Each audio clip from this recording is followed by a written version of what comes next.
2026 Mayor and Council meeting. I appreciate you all being here. I apologize again for sticking with the virtual meetings. I'm hoping soon that we will be able to go live and in person. I would like to say at the beginning of this meeting that because of the Zoom setup that we have, public comment is permitted up to 5 minutes, and I will apologize in advance that Zoom will very abruptly cut you off right at 5 minutes. So I apologize for that. And like I said, hopefully we'll be back in the real live meetings. So having said that, the first item on the agenda this evening is the Pledge of Allegiance. And Mr. Halsey, would you grace us? I pledge allegiance to the flag of the United States of America and to the republic for which it stands, one nation, under God, indivisible, with liberty and justice for all. Thank you. The next item on the agenda is the consent agenda. Do I have a motion to approve the consent agenda? Motion by Councilmember Judy. Do I have a second? Councilmember Titus. All those in favor, please raise your hands. And it passes unanimously. Thank you. The next item on the agenda is a proclamation for National American Indian Heritage Month. Whereas the history and culture of our great nation have been significantly influenced by American Indians and indigenous peoples, and whereas the contributions of American Indians have enhanced the freedom, prosperity, and greatness of America today, and whereas their customs and traditions are respected and celebrated as part of a rich legacy throughout the United States, and whereas Native American Awareness Month began in 1976 and recognition was expanded by Congress and approved by President George Bush in August of 1990, designating November as National American Heritage Month. And whereas in honor of National American Indian Heritage Month, community celebrations as well as numerous cultural, artistic, educational, and historical activities have been planned. I now therefore, I, Lori Henry, Mayor of the City of Roswell, do hereby proclaim November 2020 as National American Indian Heritage Month in the City of Roswell, Georgia, and urge all of our citizens to observe this month and recognize our history with appropriate programs, ceremonies, and activities. And thank you all for joining us in this celebration. And I look very much forward to it. I don't know if I've mentioned this in a public meeting before, but my mother was half Blackfoot Indian. So I do have some American Indian heritage. They were from Missouri. I don't think they had Blackfoot Indians in the Deep South. But of course, we all know about the tragedy of the Trail of Tears. So that's another thing that I think that we really should stop and reflect on as we look at our history. The next item on the agenda is Keep Roswell Beautiful Annual Report Summary, July 1 of 2019 through June 30, 2020. Sharon Izzo. Good evening, Mayor and Council. It's a pleasure to be here with you this evening to present the annual report for Keep Roswell Beautiful. I'd like to start by introducing David Wright, who is our board chair, and he's been working with Keep Roswell Beautiful for, I think, over a decade. So, David, would you like to say a few words? Am I unmuted now? You are. Hey, thank you all. I just want to tell you guys, Keep Roswell Beautiful certainly appreciates the tremendous support from the city of Roswell. I can't imagine us doing what we do without the city's support. Y'all been there for us last 20, 25 years, and I actually think, if I think about it more, that I've been a board member for just over 20 years, which is kind of unheard of. I didn't think that I would be a board member for this long, but if anybody knows Janet Zimmerman from a while back, She was a force of nature, and so she recruited me, and I've loved every minute of it. I sure hope that, as a matter of a reciprocal nature, that the city has also benefited from the volunteers that have served through Keep Roswell Beautiful. It's been great, and just feel free to ask me or Nikki any questions anytime. We're at your service, but just want to make sure you knew how much you're appreciated. And thank you very much. I'm clapping. The city of Roswell. Well, we would like to applaud you because you all have done a great job. So many wonderful people have come and gone in Keep Roswell Beautiful. Wonderful projects, and the city certainly couldn't accomplish what we have accomplished citywide if it wasn't for your direct input and volunteer hours and dedication, and I could go on and on forever. So I would like everybody to give Keep Roswell Beautiful a round of applause, please. And thank you again. Mayor, I'd like to introduce Nikki Belmonte. She is our Environmental Education Coordinator in Environmental Public Works, and tonight she's wearing her second hat as Executive Director of Keep Roswell Beautiful, and she has a short presentation for you on the annual report. Great, thank you. Hey everyone, it's a pleasure to be here, Mayor Henry, council members, to present briefly our work from July 2019 through June 2020. So in your packets, you should have received our summarized annual report as well as a narrative. I'm going to quickly share my screen and go through a brief presentation. Can you all see that? No?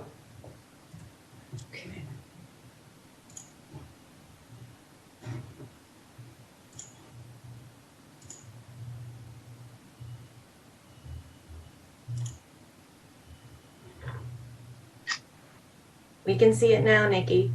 Okay, great. Excellent. There we go. So our mission for KRB, whoops, I'm on the wrong screen. Our mission for KRB is to educate, motivate, and empower our citizens and businesses of Roswell in the beautification, conservation, and preservation of our environment. And we've been a partner with the city on environmental programs since 1994. So this year, like everything, we've had our own challenges. We had a staff transition back in January, and I would like to publicly thank Vicki Culbreth, who was the former executive director of Keep Roswell Beautiful. She left the city back in January, and we're very thankful for her decade of work with the city. We also experienced our own challenges with COVID, so several of our programs were in fact suspended. But we persevered, and we ended up on the year having 860 volunteer hours, which translates to about $22,000 worth of service to the city. And I'd like to thank very much all of the volunteers who've helped us conduct our work throughout the year. Now, every year we do, as a part of the Keep America Beautiful network, something called the Community Appearance Index, and that is a litter assessment. And this year, we assessed that Roswell continues to be slightly littered, which is consistent with the past decade's worth of data. So great job to our community for keeping us almost litter-free. We also have some great program accomplishments worth mentioning. Our Adopt a Road program, despite being suspended for about 3 months, still managed to collect 385 bags of trash across 178 miles in the city. We also, in 2019, now we just had a Rivers Alive cleanup, but the stats are still out there. In 2019, we had a Rivers Alive cleanup, which is our annual stream and trail cleanup, where we picked up almost 900 pounds of trash and filled a whole dumpster full of privet at Riverside Park. And finally, I'd like to mention that we did manage to educate more than 350 students using the Earth balloon, which is a giant replica of planet Earth that we use to teach about the environment. We got into some of the schools, but then we came back in summer camp and were able to conduct some socially distant programs with the summer camp children.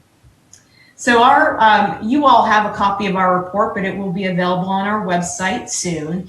And I'd be remiss if I didn't mention that this month coming up in November is America Recycles Month. And this Saturday, we're going to have a really fun event at the Roswell Recycling Center to kick off the event. We are actually going to be giving away candy through a candy chute that has been made by students with repurposed and recycled materials. So if you come to the recycling center on Saturday, drop off your recyclables, bring a blanket or towel to donate to the local Humane Society as a part of America Recycles Month. And you'll see Kirby the Duck, our mascot, with a candy slide. And here's a sneak peek at one of the candy slides that was made out of recycled materials. So I hope you can all drop by, and thank you very much for your time this evening. Thank you, and thank you again for the wonderful work you're doing. Really, you are an asset to the city, and we appreciate it.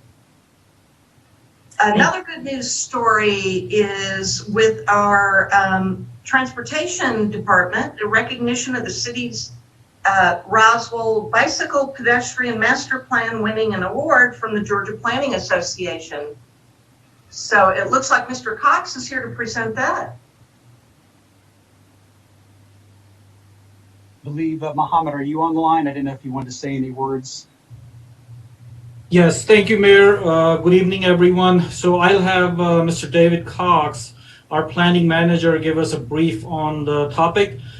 Dave is the subject matter expert and the team lead put in an extensive amount of effort to make Roswell's first ever bike ped master plan a huge success. Mr. Cox.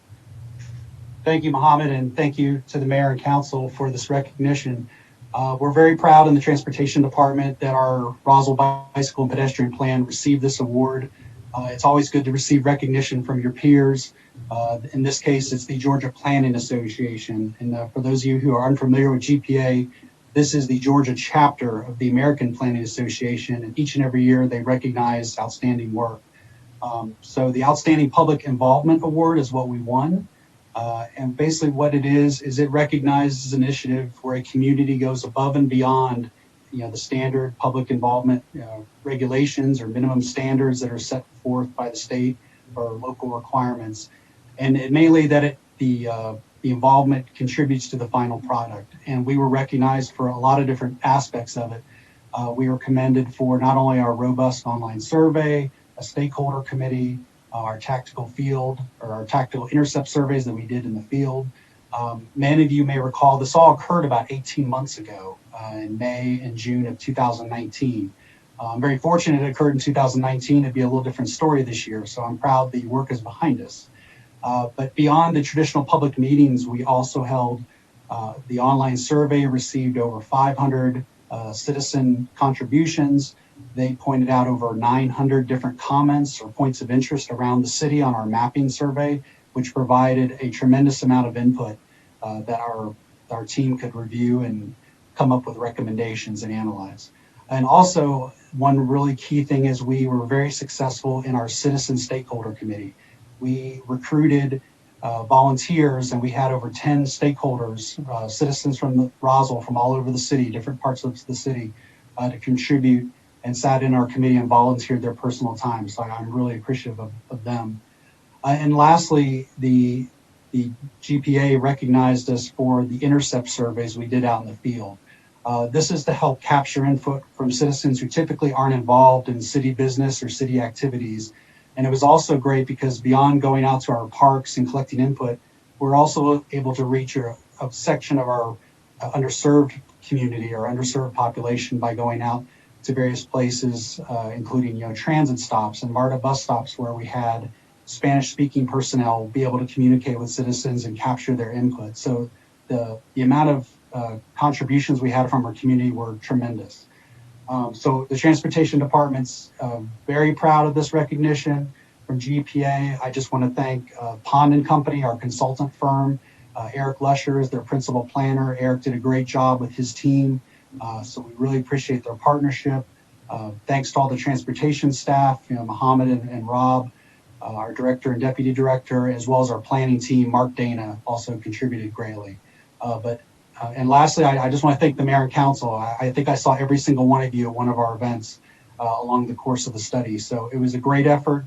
We're very proud, and this is a great feather in our cap. So thank you again. Let's hear it for our transportation department. Congratulations and great work. Thank you. And that finishes my report. So I will now turn this over to Councilmember Christine Hall, liaison to the Transportation Department. Thank you, Mayor Henry. Item number 4 on the agenda, Transportation Intergovernmental Agreement. Approval for the mayor and/or city administrator to sign an intergovernmental agreement, IGA, with the Georgia Department of Transportation, GDOT, for a partnership on PI 0001757, the construction of express lanes along State Route 400 and approval of budget amendment 336-422-00-10-13-20. And Director Ralph is going to present this item. Thank you, Councilmember Hall. I'll share my screen now.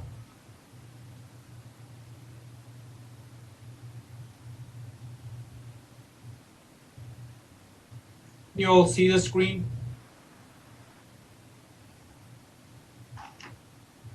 Okay, so this is the IGA with GDOT for their Georgia 400 Express Lanes project.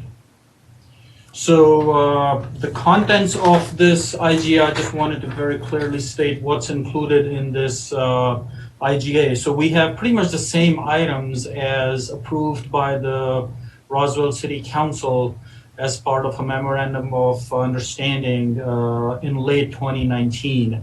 But again, to list those items, the IGA includes the reconstruction of Holcomb Bridge and Georgia 400 interchange rebuild, and that interchange rebuild will also accommodate the future bus rapid transit station in the middle of the Holcomb Bridge interchange bridge structures.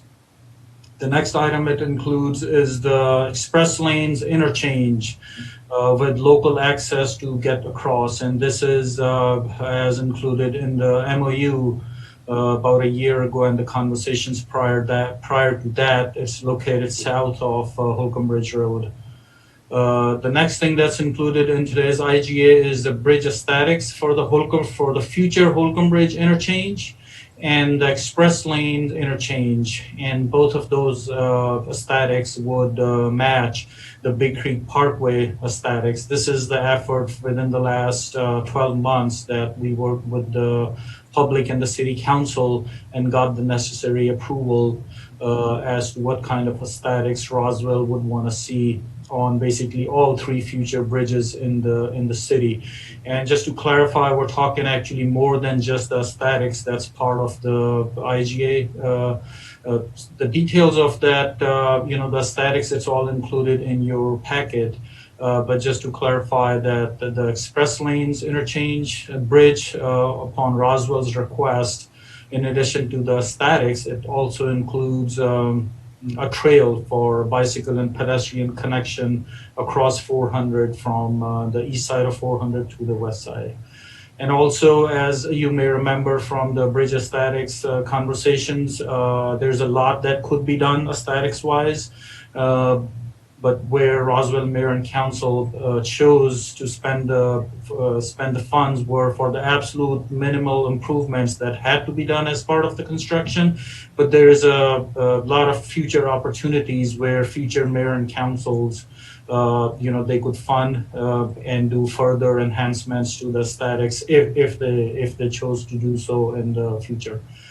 The IG also talks about the future maintenance responsibility for the aesthetics piece. Since it's Roswell's request, Roswell is paying for the aesthetics. The city of Roswell will be responsible for the future maintenance.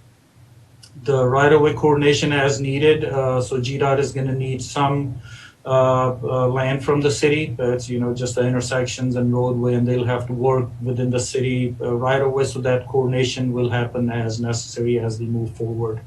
The IG also talks about some road, lane, and trails and facilities closure as needed during construction, and those things have been coordinated with different departments within the city. So just to give you some background, so the Holcomb Bridge, Georgia 400, it's a known thing for the past three decades, is the most congested area for sure in Roswell, and it's amongst the top ones in the Metro Atlanta region. And that amount of congestion and the two intersections, the ramp intersections, they are amongst the top 5 and top 10 intersections for vehicular crashes, including injuries. Very, very high number of crashes and safety concerns. And the city, they've had a desire and a need, to improve the Holcomb Bridge interchange significantly. So that's been worked on for the last couple of decades, but the city saw the opportunity to partner with the GDOT while they were in the area, working on the planning for this future express lane project. In addition to that, city's first major effort was initiating the Big Creek Parkway project over a decade ago. That got construction funding as part of the public referendum with T-Splost. It got voted on in November 2016. And you may recall one more thing that got funded was, again, for the T-Splost funding, was the Holcomb Bridge, the future Holcomb Bridge interchange improvements. So we are using that those funds as well to partner with GDOT to. So let me just make sure my screen slides are moving. I'm going to stop share and then reshare. I'm sorry about that.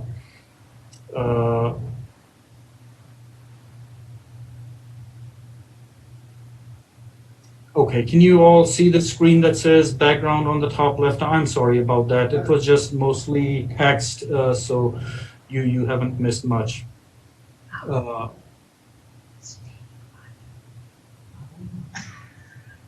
So some project facts now. So the express lane interchange, it includes improvement to adjacent intersections to mitigate the impact. The known impact that came out of the analysis that GDOT conducted. So those improvements have been shared with the public in the past couple of years at different public meetings and in different graphics. So those improvements that are going to be part of GDOT, all paid for by GDOT, are going to be some intersection improvements at Grimes Bridge, at near Dogwood Road, Old Dogwood Road, on the west side of 400, and then on the east side of 400, the project is going to improve Raintree Drive, Market Boulevard, and the Old Alabama Road where they intersect with each other.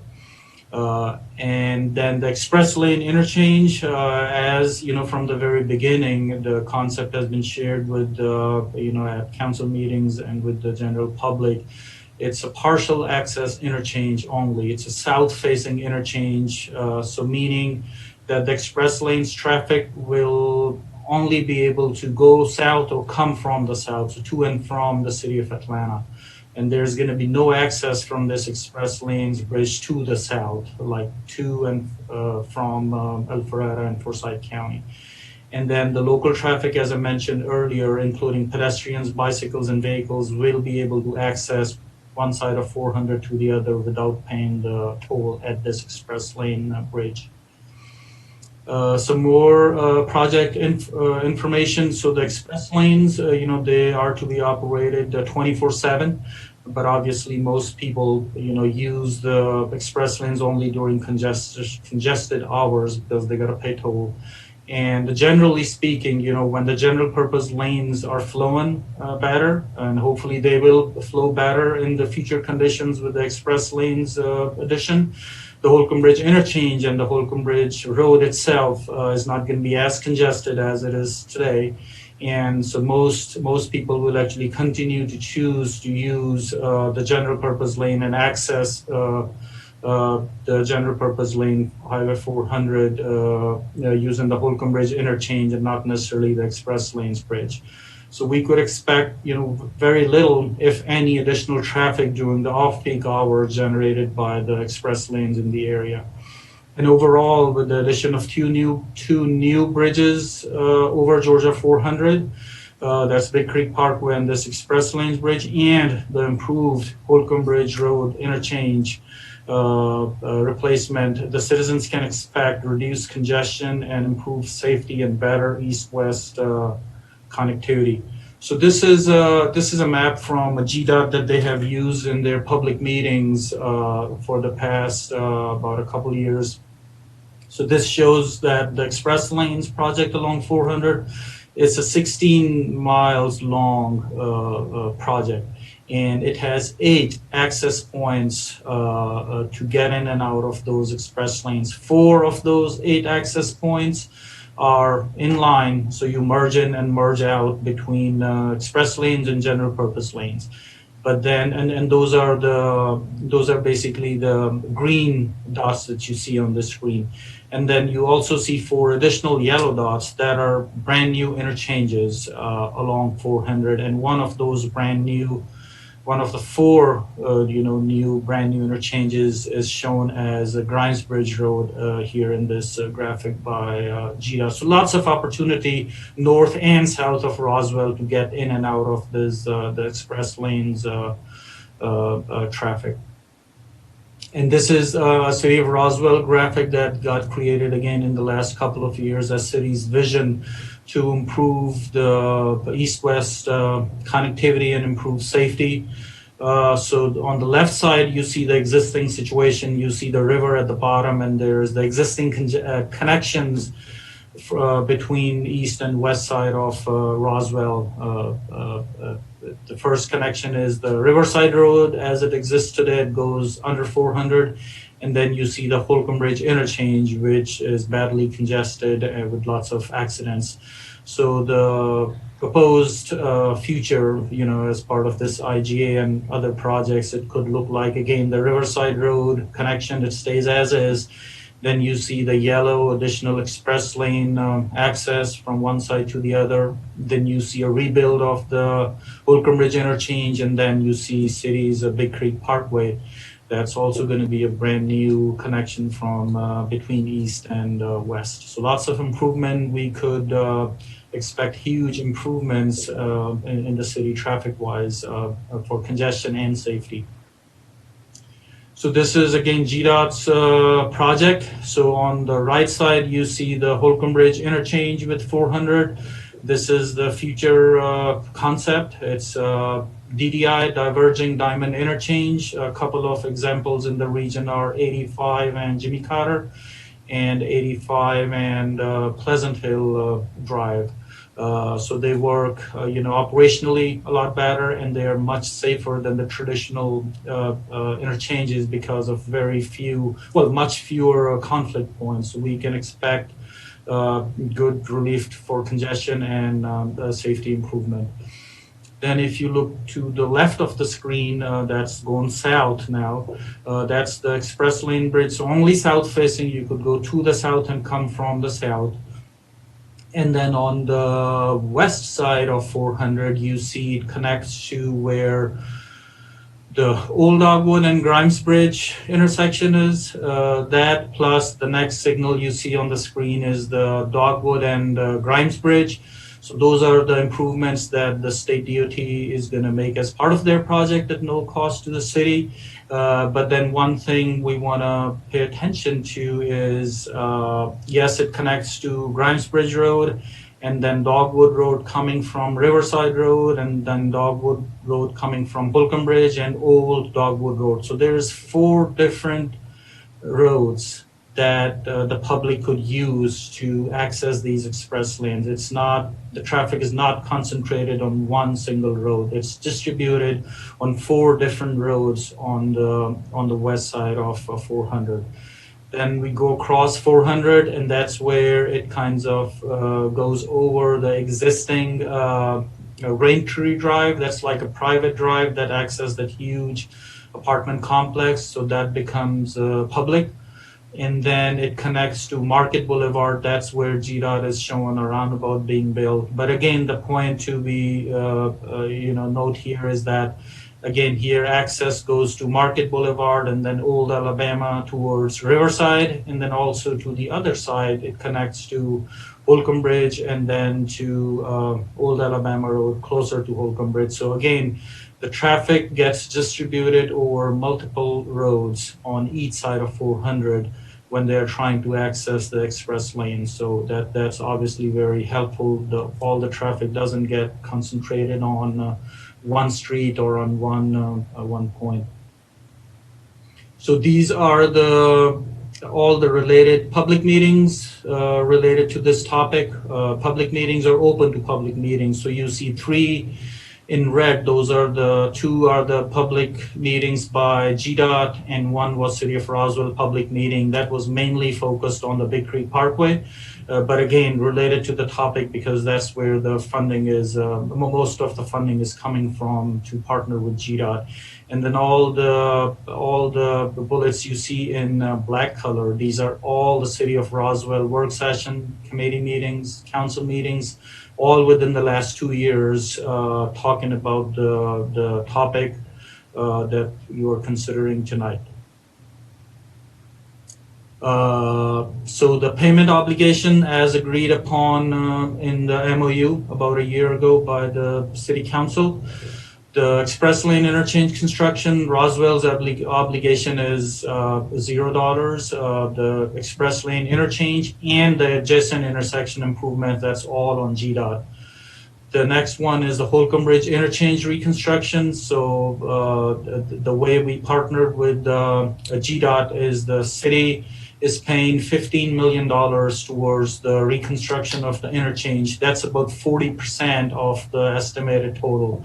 So GDOT is actually paying more than the city for the reconstruction of Holcomb Bridge interchange.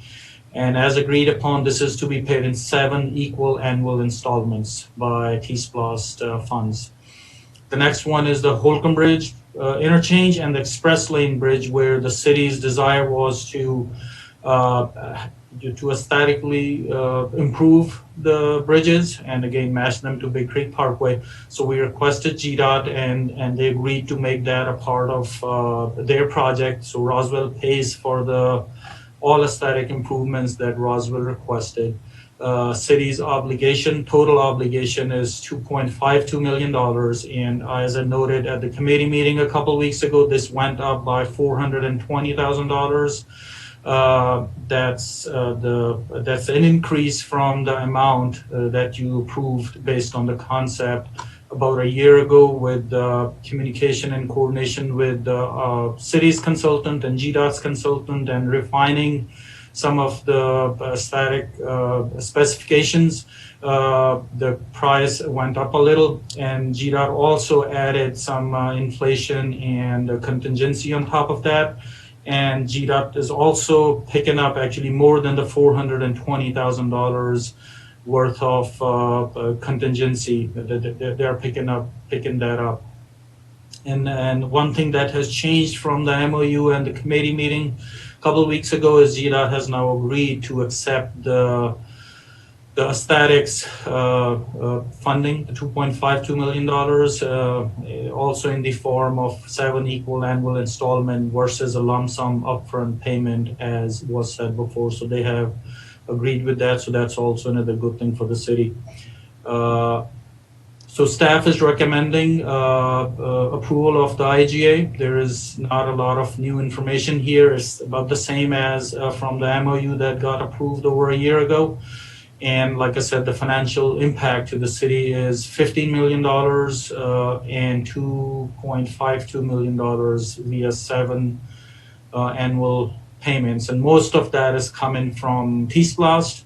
And the little piece of it that's not covered by T-SPLOST is the aesthetics for the express lane bridge, and that's coming from other source that's included in your packet where the extra money is coming from. I'd be happy to answer any questions, and I'm going to unshare my screen. Does council have any questions? Councilmember Palermo. Thank you, Mayor Henry. Mr. Ralph, thank you for walking through that presentation. If it's all right, Mr. Ralph and really all of Mayor and Council, what I'd like to do is I'd like to actually walk through my my perspective of really a lot of this history, as well as just different concerns and details, because of course today saw a number of emails and did not have a chance to respond to them, and in fact spoke to someone this morning, had a great follow-up conversation with one of the residents, bringing up a lot of good points. I believe I got another call that I wasn't able to return, but do want to address, because I believe there were certainly some legitimate concerns that were raised, and just again want to walk through what my understanding is. And again, Mayor and Council and staff, if anything I'm saying is not how you remember it, or basically not accurate for tonight, please bring it up and share it with me. So basically, it goes going even further back, actually probably at about 2016 or 2017, I forget which. I remember having a discussion with GDOT and actually wondering, with the Big Creek Parkway, why couldn't there be express lanes? And in that discussion, it actually was raised that GDOT I'm sorry, not express lanes. That was not express lanes, just lanes onto 400. And they provided information that actually Big Creek Parkway is not a place they'd want to put lanes onto 400, because the distance between exit 7 and exit 8 was too close. So they said that if they were to have lanes, that it would need to be somewhere between exit 6 and exit 7, where there's a lot of miles. That was a discussion back in 2016 or 2017. And then what ended up happening in 2018 is obviously a lot of new information in the whole express lane project.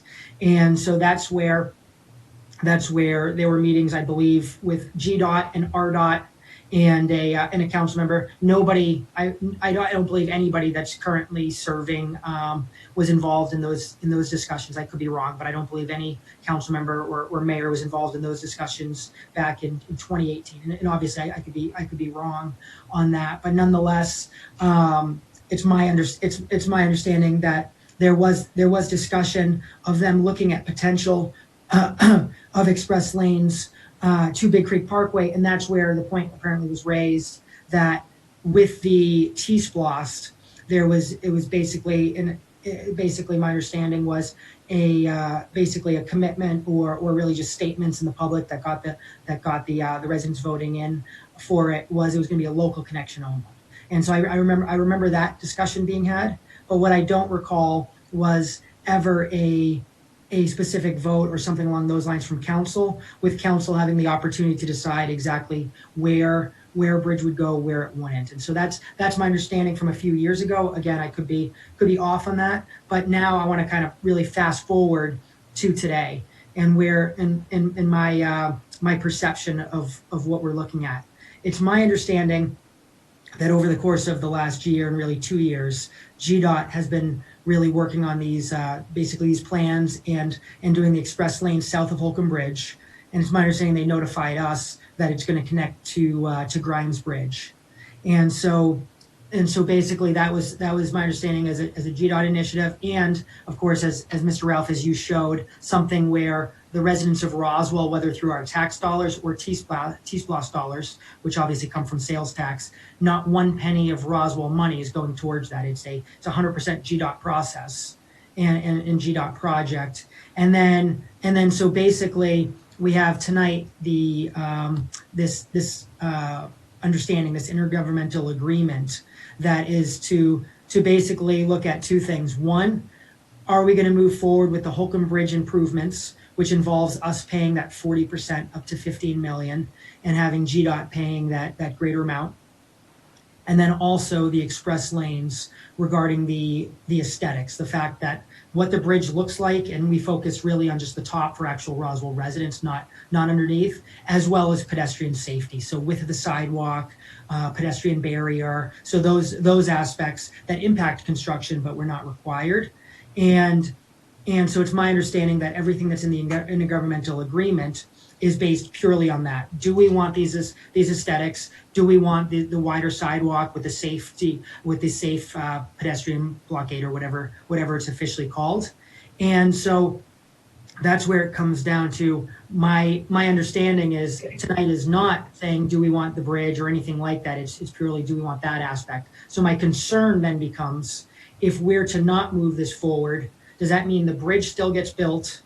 Except it's going to look a lot worse. It's going to be the GDOT standard one. It's going to have the less safe pedestrian crossings and all those different aspects. So that's my understanding. But then also want to bring up some history as well. I do feel, and what I learned from some of the residents as well, is the fact that there should have been, there was not the public outreach that I believe was necessary. And so I believe what I was told by some of the residents was there wasn't the outreach because no residents in the area were directly impacted, is what I believe. I had heard these residents were told, and I'd say I absolutely feel there is an impact to the residents, and it's something that I think we need to take really seriously and really should have had outreach beforehand. So it makes me really ask this mayor and council, should we be having and I believe we should, a public town hall to really walk through what are the exact expectations, the outcomes, all those different aspects, and really all the details that we had the public meeting. So Mr. Ralph, I know you showed that long list of public meetings, and I know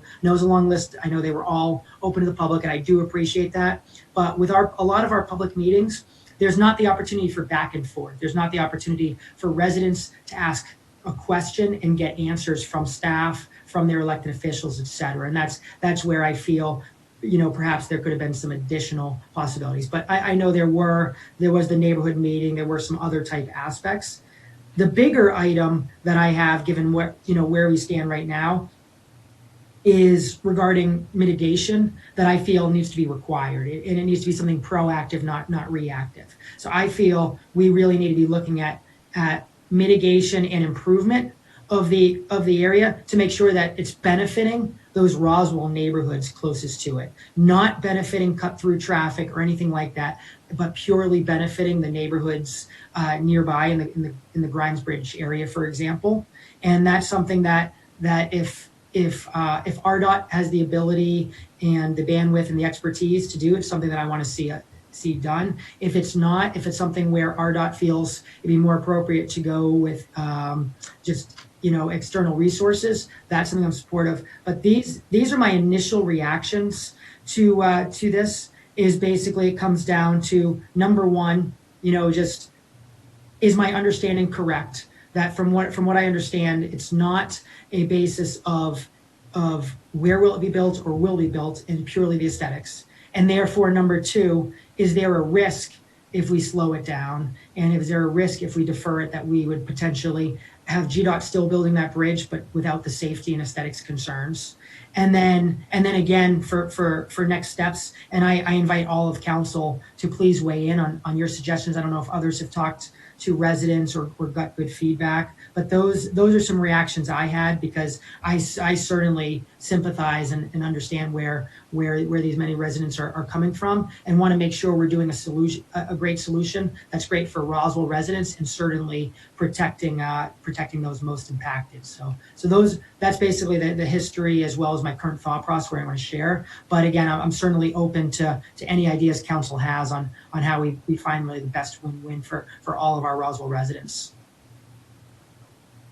Are there any other council members that would like to speak? Councilmember Zapata. Thank you, Mayor. I have pretty much maybe questions for our transportation department. Number one, is this involve any right-of-way acquisition?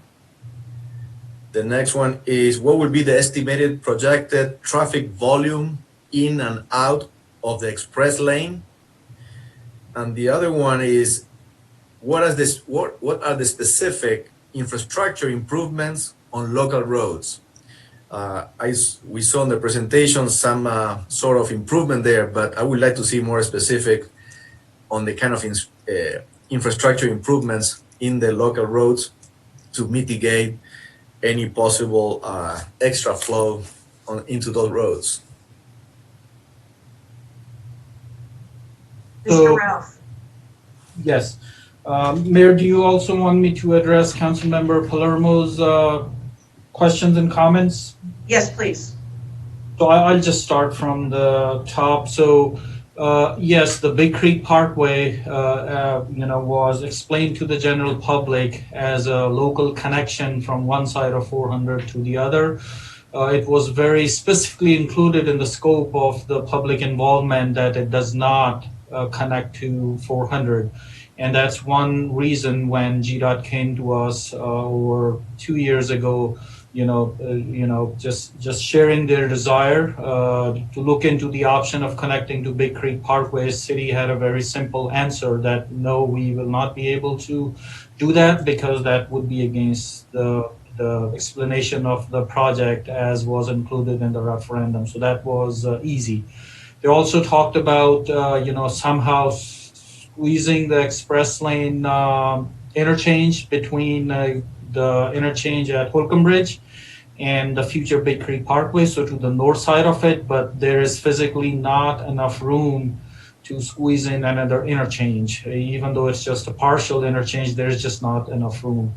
To the south, there's very limited options because there is river, there is national parkland, and then there is this area where it finally got proposed, which is on one side is Grimes Bridge, Old Dogwood Road, and the other side is Rain Tree and Old Alabama Road. So if you look at the overall, about less than 2 miles length of Georgia 400 in the Roswell city limits, there's not a lot of options to play with.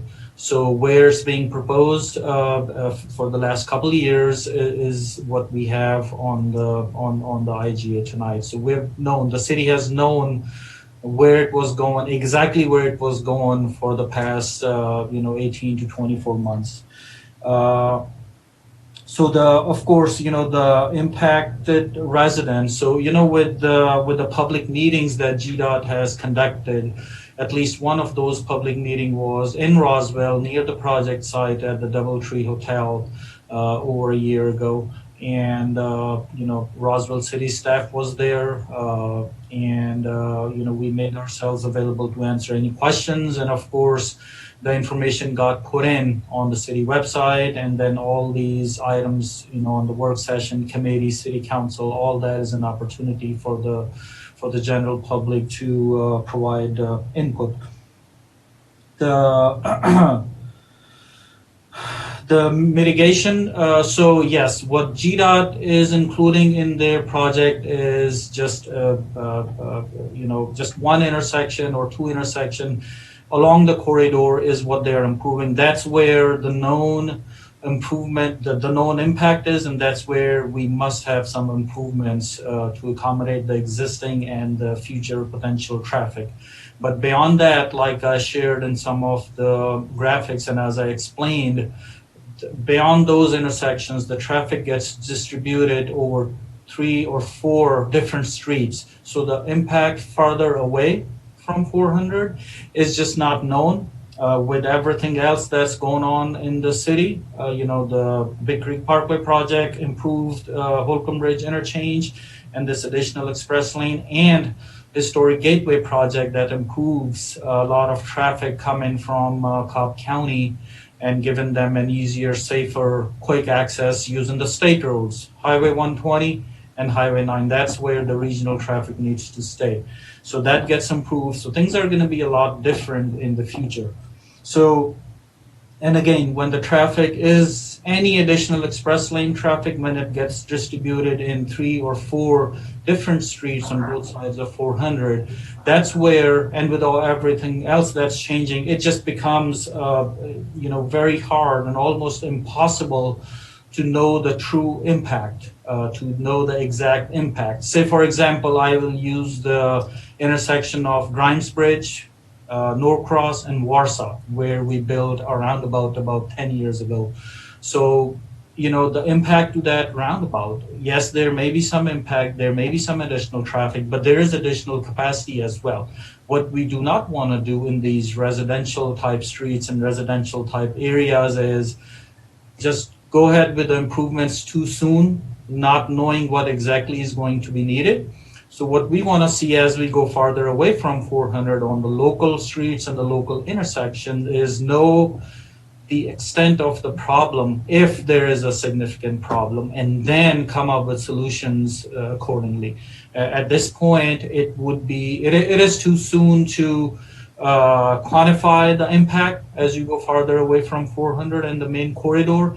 And at this point, staff is not going to recommend, thinking about projects, farther away from 400, because we just don't know what kind of additional traffic we'd be dealing with, and if the existing infrastructure is not going to be adequate to handle that additional traffic. So it is just too soon to know all those details.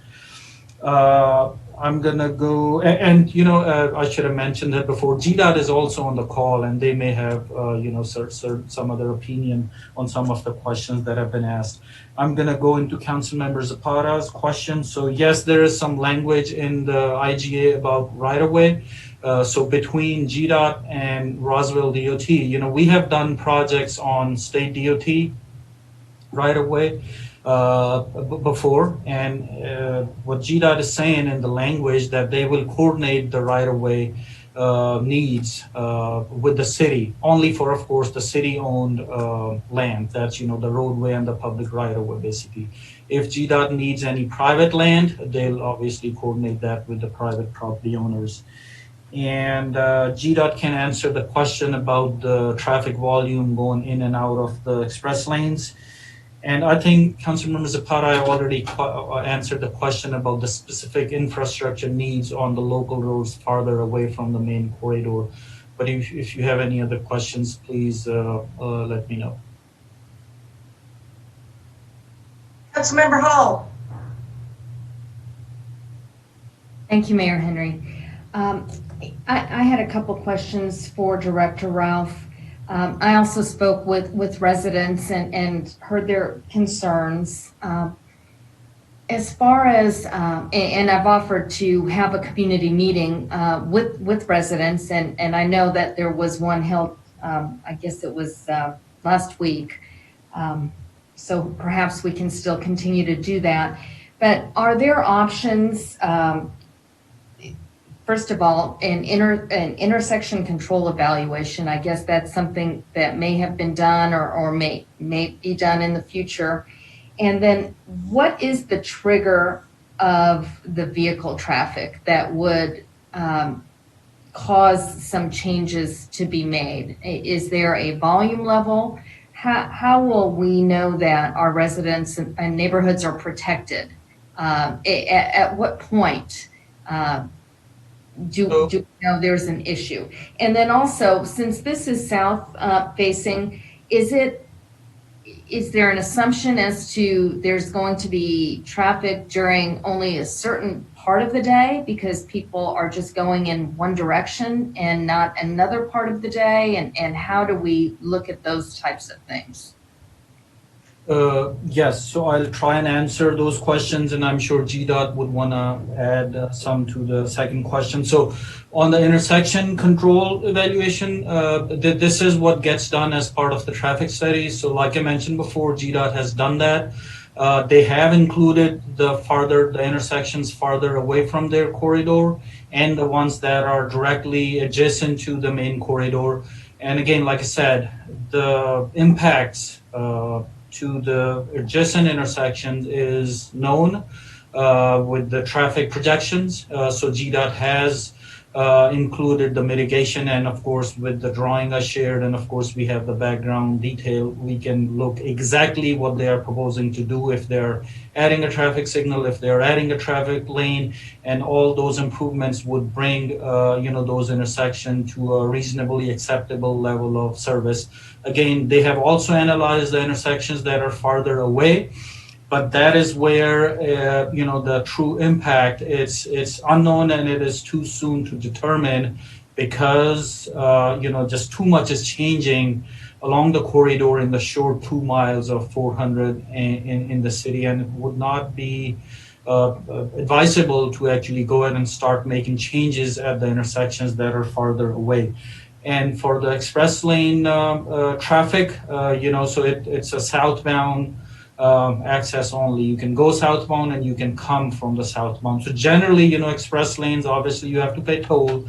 So nobody wants to go and pay toll if the general purpose lane on 400, they are open and they are flowing at a reasonable speed. So these express lanes, they get used during the peak hours when there is generally congestion. And I'll actually let GDOT, answer that question. They can share some of the experiences they have with other express lanes project in the region. So GDOT can speak when it's their turn. Before we hear from GDOT, are there other council members that have questions? Before I get back to you, Councilmember Zapata, are there other council members that haven't spoken that have questions, concerns? Okay, Councilmember Zapata.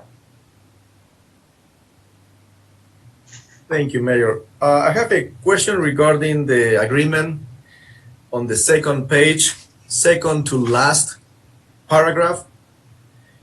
Whereas the local government has represented to the department a desire to participate in certain activities as applicable, including the funding of certain portion of the SR 400 Express Lane project, as well as fully funding the statics.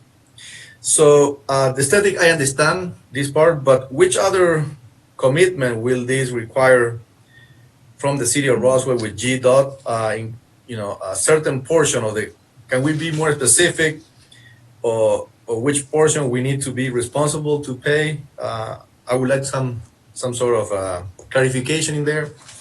Yes, so Councilmember Zapata, as I mentioned earlier today, and it actually got discussed in very detail about a year ago, but of course that was a long time ago. So if you remember, what GDOT was going to build is just a bridge, to access express lanes on Georgia 400. City requested that we wanted, pedestrian and bicycle access and vehicular access across that bridge. So that's where the add-ons or the upgrades GDOT had to include in their project was a widened bridge deck to accommodate an 8 feet trail for pedestrians and bicycles. So it's the text you just mentioned that specifically points to that. So in addition to aesthetics, City of Roswell requested GDOT to add a trail, 8 feet wide trail for pedestrians and bicycles, and to add that trail on the bridge, GDOT had to widen the bridge deck by about 8 feet or 10 feet or something like that. So it's referring to that request from Roswell. Does it make sense to be specific on the agreement about what we are responsible, so it's more it's not a gray area and doesn't in the future, many years from now, be misunderstood, or does it make sense to explain exactly what you said there on the agreement? So if you look at the packet, the IGA I know is only like 7 or 8 pages, but there's like a 65-page attachment to it that talks about every little detail of the aesthetics and add-ons, including this 8 foot and the bridge widening and all that. So the attachment to the IGA includes all that information. It goes into a lot of detail actually. So the everything aesthetics wise and otherwise Roswell requested, plus the detailed specifications and the special provision, it's all included as attachments to this IGA tonight and included in the packet. So can we refer to the exhibit that we're talking about there? So, to link directly this to a certain exhibit on the agreement?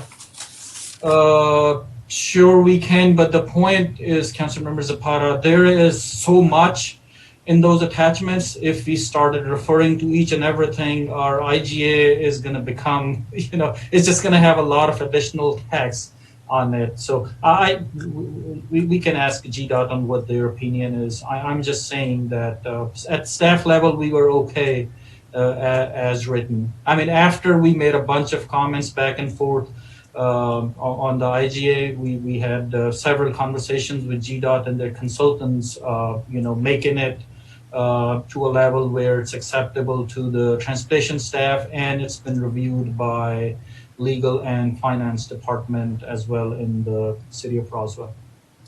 Mr. Halsey.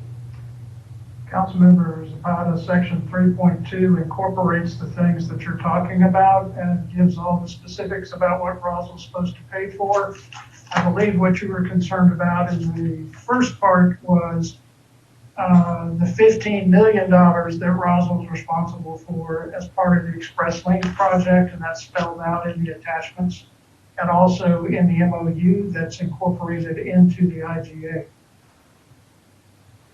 Thank you, Mr. Halsey. Additional questions, comments from council? Seeing no hands up, I would like to go ahead and ask GDOT if they'd like to weigh in on the questions that council asked before I go to the public. Thank you, Madam Mayor and council members. Pleasure to be with you this evening. This is Tim Matthews with Georgia Department of Transportation. I am the Major Mobility Investment Program Manager, which has numerous projects in it, but in particular the State Route 400 Express Lane project. And I think Director Muhammad answered most of the questions accurately as asked. I think I just will add that the purpose of the agreement, the agenda item today on your council meeting and the subject of the agreement is really tied to two things. One, the aesthetics that are incorporated into our project for the bridges that we're replacing and or reconstructing.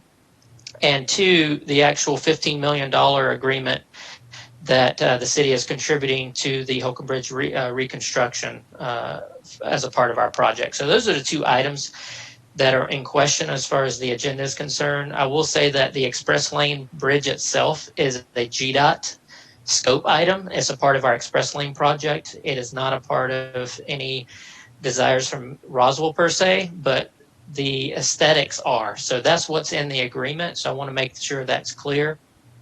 And the $15 million contribution to the reconstruction of Holcomb Bridge is under this agreement that's being proposed this evening.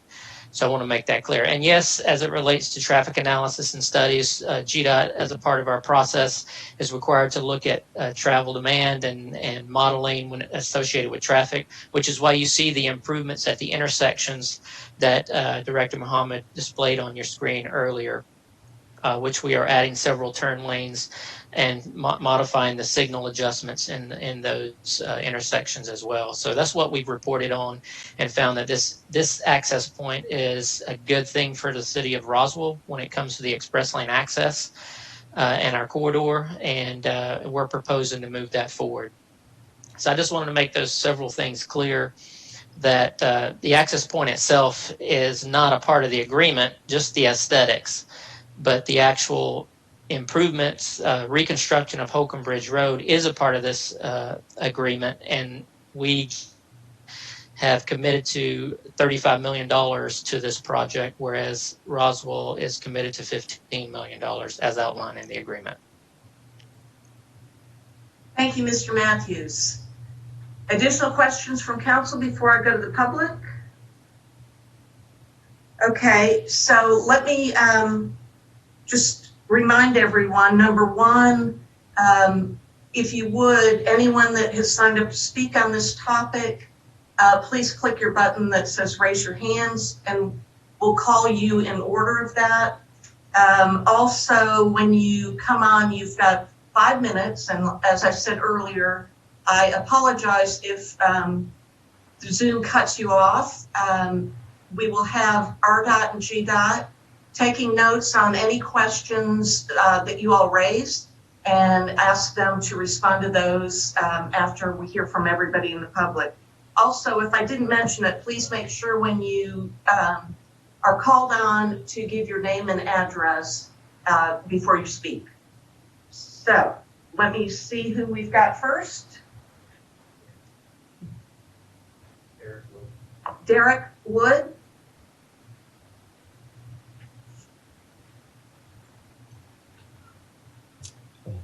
Hello? Yes, Mr. Wood. Hi, thank you for the time today. My name is Derek Wood. I'm a resident of the Heatherton community, right there where it's all being constructed. I wanted to first thank everyone's time and commitment to making Roswell such a great place to live. I've been a homeowner since 2014, resident only for the last 2 years, a longer story behind that. But I haven't been so involved in this, although when I first heard about this construction, I was immediately excited. Some of the values that Roswell attracted for me were, one, a small town feel, two, with access to Metro Atlanta for better work opportunities, as well as great ease and access to northern Georgia and to see the beautiful countryside out here. Being a California native, I'm used to a lot of desert and beach, and that's pretty much it. So I love all the trees you have out here. Being that I'm from Southern California, I'm also no stranger to road construction, and these means of transportation never has an end, right? It does not scale with population growth, which Atlanta is experiencing now and will continue for the next 10 years.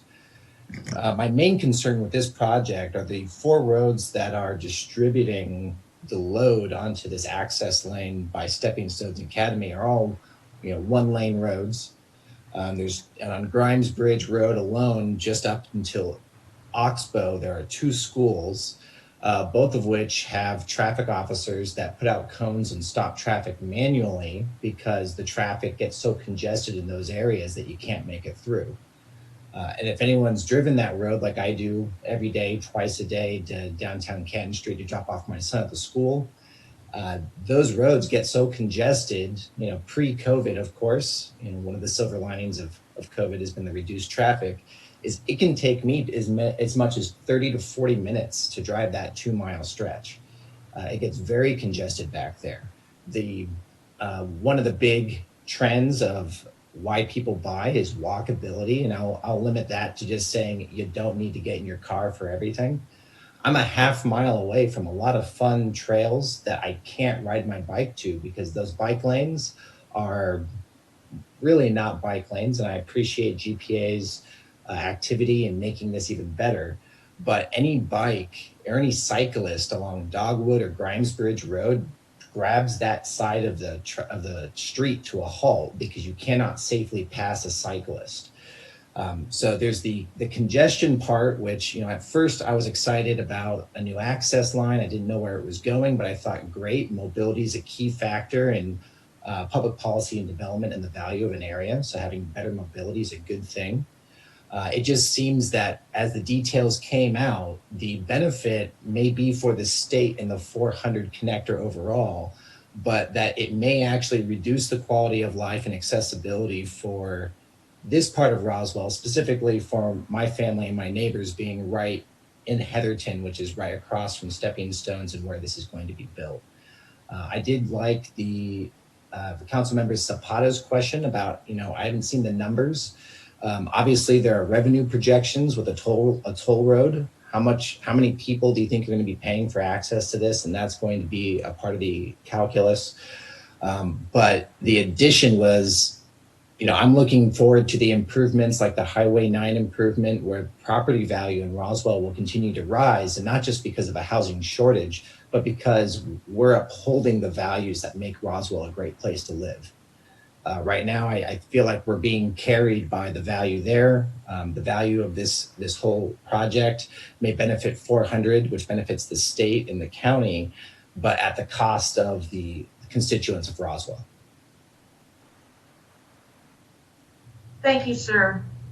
The next person to speak is Chris. I'm not sure if that's the last name or her first name.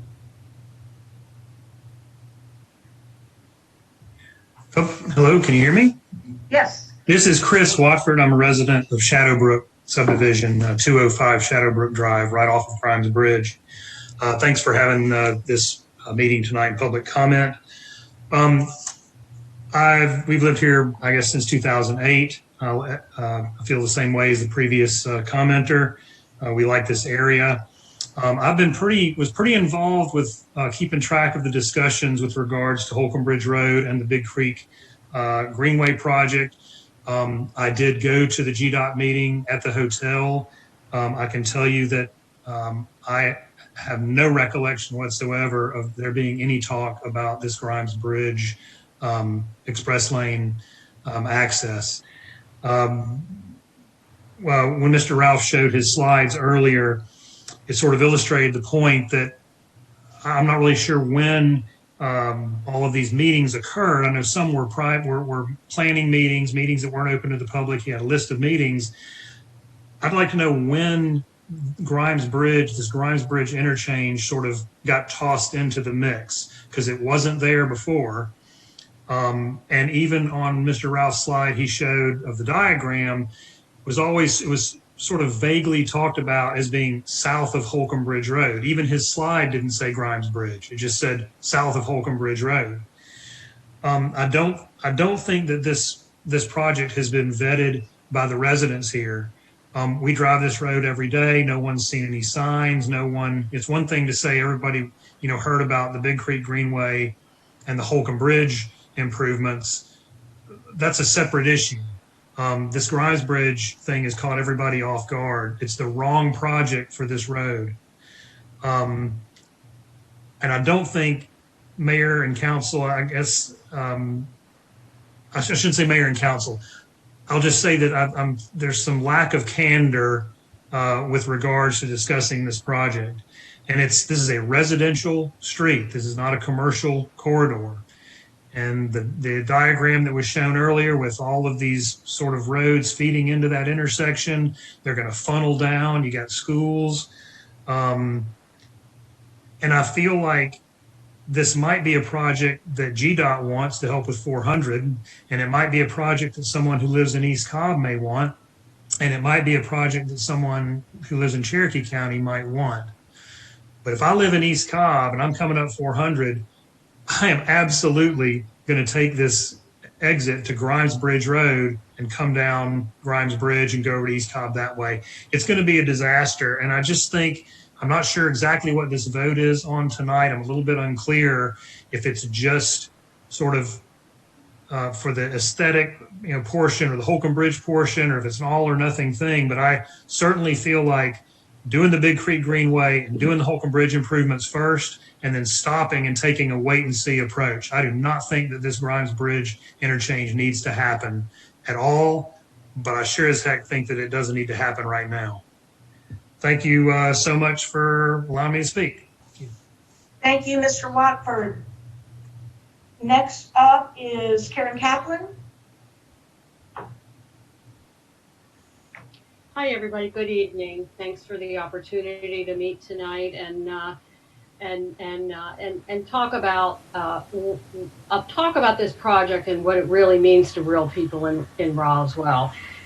And I guess I want to start by just asking your help and just help me understand why of all the access points available in Roswell to build express lanes, why you would select the most neighborhood-centric one of all. You've picked a 2-lane road that is already dangerously congested and lined with hundreds of homes, neighborhoods, 3 schools, bike paths, an adult recreation facility, and a federal park.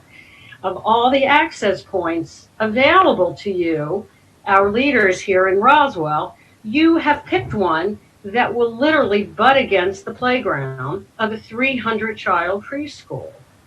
For me, the bottom line is this. For years, you guys, Roswell council members and mayor, have campaigned and won elections on the promise to protect and prioritize neighborhoods. And we want to know what happened to our promise. And we want it to be very clear that we don't see this as a one-off decision, but we really see this as a defining political issue.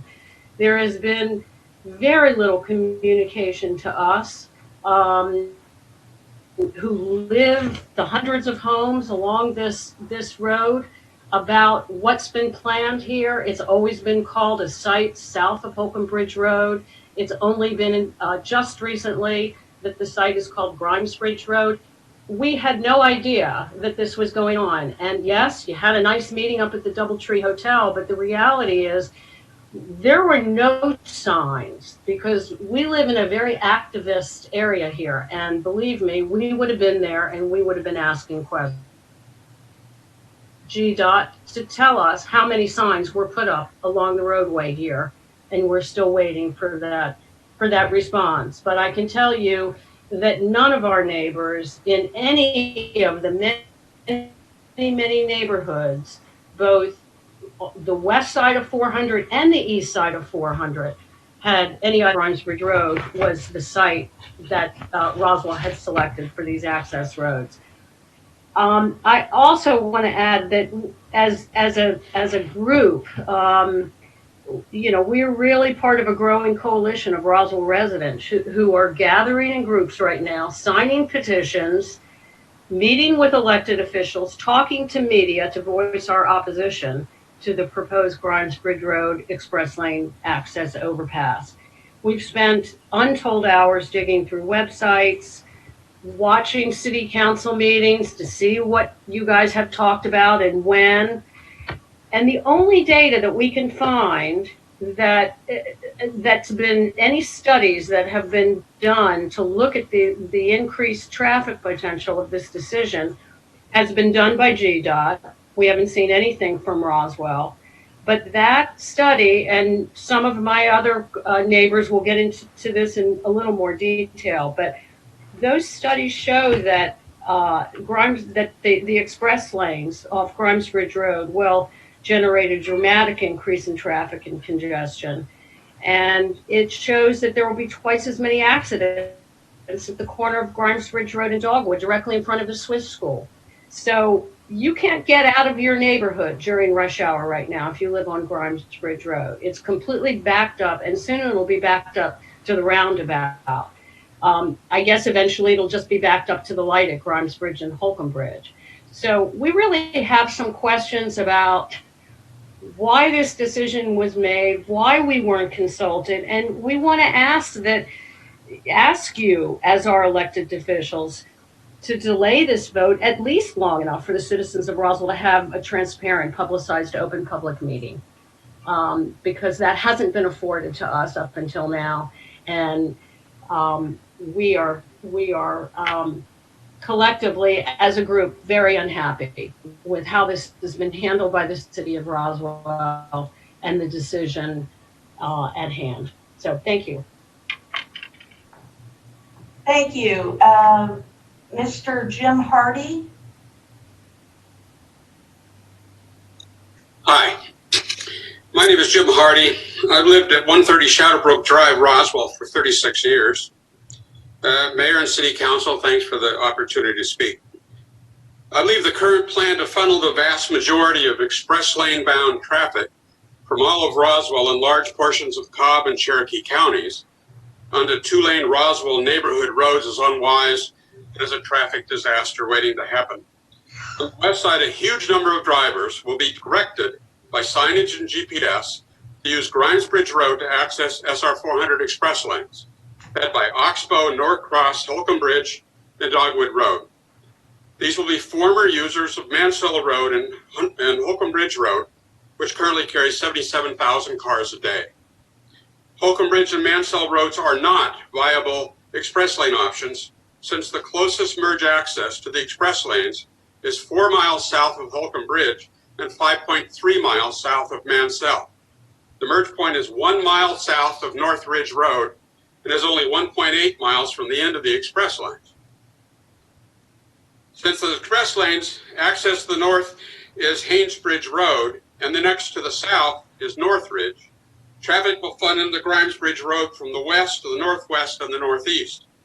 From Westside Parkway, Highway 9, State Route 140 from Roswell and Cherokee counties, State Route 92 from Roswell, Cobb and Cherokee counties, Shallowford Road, Post Oak Tritt Road, etc., and finally Highway 120 from Roswell and Cobb counties. From the east side, cut-through traffic will increase substantially if there's any congestion on Holcomb Bridge Road. Old Alabama Road congestion will increase. Express lane drivers will have to cross Holcomb Bridge Road to cut through Kings Market to access Raintree Road.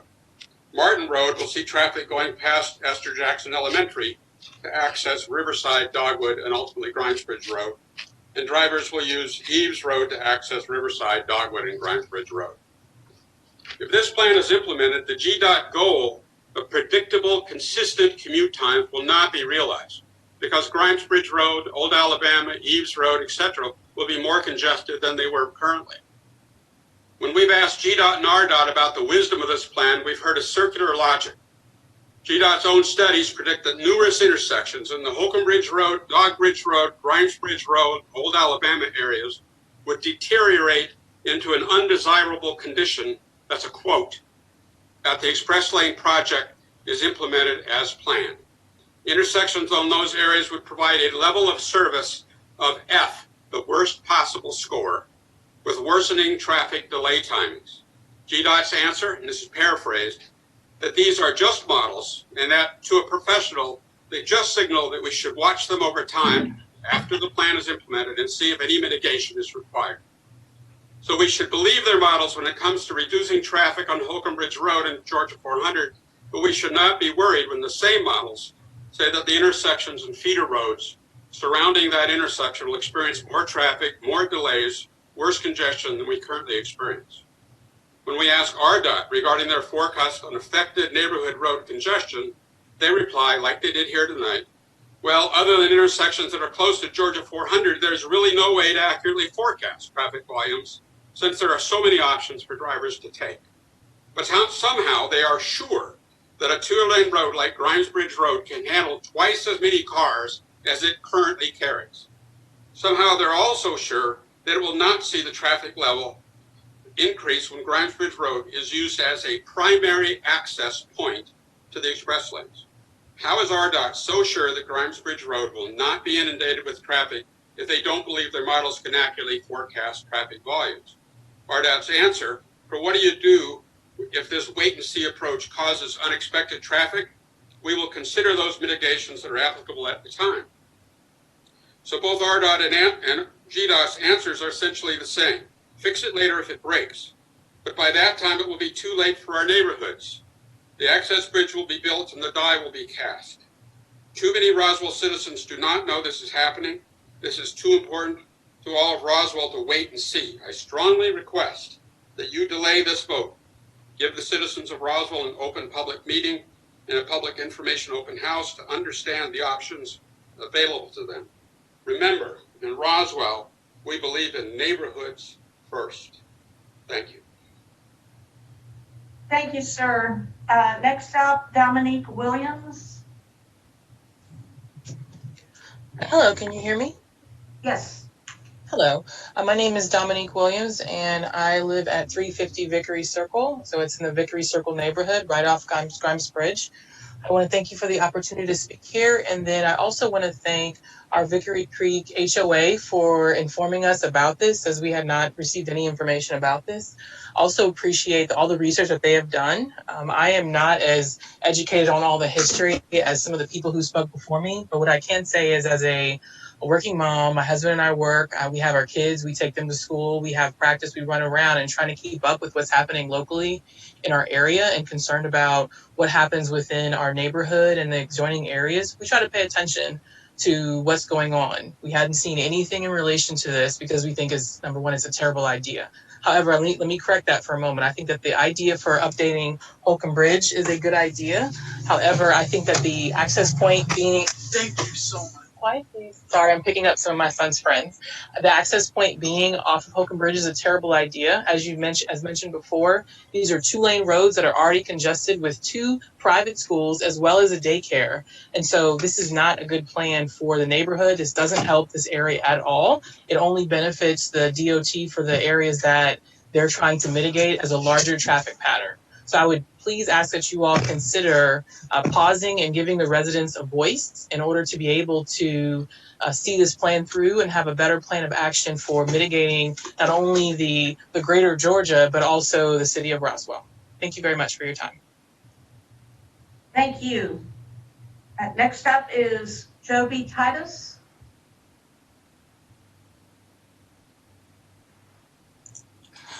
Hello, Mayor and council members. My name is Joby Titus, and I live in Shadowbrook neighborhood here in Roswell. As a relatively new property owner, my family and I chose Roswell because of its beauty and specifically the trails off of Grimes Bridge. Thank you for this opportunity to talk to you tonight. I have listened to several council meetings before, and I really feel for you guys. You have a very difficult job, and you guys are spread very thin in the breadth and scope of issues that come before you. So when an issue is complicated and is daunting, I mean, literally thousands of pages, as the GA 400 express lane impact studies come along, it's understandable that the rest of the city council members and the mayor lean on the expertise of someone. In this case, it seems like that was the former transportation director. And as I understand that person who did the majority of this due diligence, is no longer living in this state. And he was also the head of the transportation committee, or the transportation committee liaison. And he wasn't even here to properly transfer the project to a successor. GDOT had in their initial proposal, that and 6 other access points that were not Grimes Bridge. But somehow this was still pushed through because somebody thought it was a good idea that is not on this call. In the last month, I have seen the south of Holcomb Bridge Road, quote unquote, community come together and take interest in what is happening in our backyard. And I'm here to tell you that you pay much closer attention to the details when it's happening in your backyard versus down the street. The limited traffic studies that were performed show a detrimental impact to the streets that will feed into the new express lane access point. So before going any further with these plans, I would ask, if the limited traffic studies that were done show a high loss of service, as Jim had mentioned previously, why were these issues not addressed and studies expanded to really comprehend what the cumulative impact will be to the area? I strongly disagree with Mohammed Rauf's conclusions that the residential streets would see minimal impact to for the access to the express lanes. As we all know, Google Maps, Waze, and other machine learning navigational apps will reroute you through neighborhoods, school parking lots, and open roadway traveled by other users in order to save 1 minute off of your projected travel time. By Director Rauf's own words in this meeting, the impact to these roads is unknown, too soon to determine, and there were no other good options. It's probably easy for him to make that recommendation because this isn't his backyard. He lives much closer to Alpharetta. Last point I would like to bring up is this committee has a fiscal responsibility to this city. I've been present in communities and cities that implemented several toll lanes, and recently, these are commuters that are paying exorbitant amount of money to travel on these express lanes, and we're rerouting them through residential neighborhoods, which doesn't make any sense. These commuters have a higher propensity to consume on items like gas, coffee, and food and drinks, to name a few. The current plans to bring them through residential streets makes no sense. In closing, I would just like to say that due to the lack of clarity on what impacts will be on this project, it is unknown how good or how bad this may be. Net, it is our consensus, and that is the community group here south of Holcomb Bridge, the people paying very close attention to this, that the current plans will have a highly negative impact, and it, at the very least, deserves another public hearing with the correct nomenclature of Grimes Bridge access point that would be beneficial for the residents of this area. The sentiment of Roswell's excitement of a free bridge that GDOT is paying for is completely short-sighted and could really be leaping over dollars to save dimes. Thank you. Thank you, sir. Next up is Robert Sykes.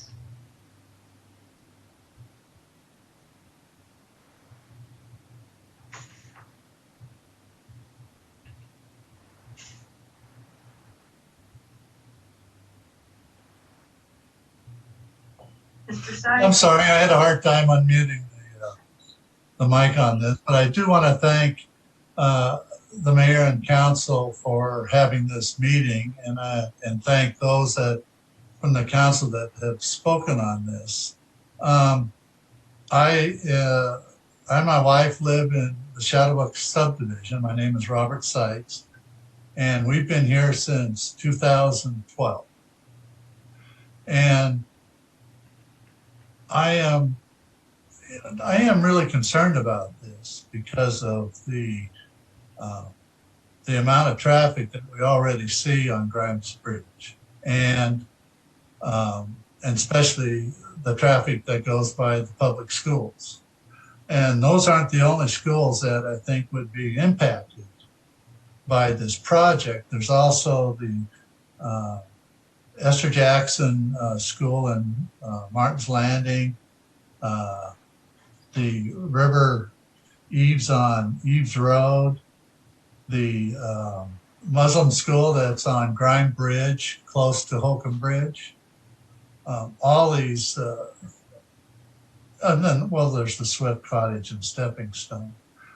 But my concern is, if this does get approved and the route does get, the access lanes do get put in, as stated, what's not going to stop Roswell or the state from expanding Grimes Bridge to a 4-lane road, or expand the other access roads to handle the amount of traffic that's going to come into this. The Oxbow Highway 9 project has been stopped by lawsuits because of the impacts to the people that live around that area. And of course, when you look at Grimes Bridge and the amount of homes that are right up against Grimes Bridge all the way down, what's going to happen to those homes if they have to make the road wider? And so, my concern is, of course, down the road. And I haven't looked at what the other options were, but why couldn't access to the access lanes come through Alpharetta? Why does it have to be Roswell? Since we have such a limited frontage on that road, on 400. So, to me, there hasn't been enough impact studies done on how this is going to impact the local communities, the local subdivisions, the local schools, the health and safety of the children that are in those schools, the health and safety of the parents that have to drive those roads to drop the students off. So I think, in the most part, this is way too early to be approved.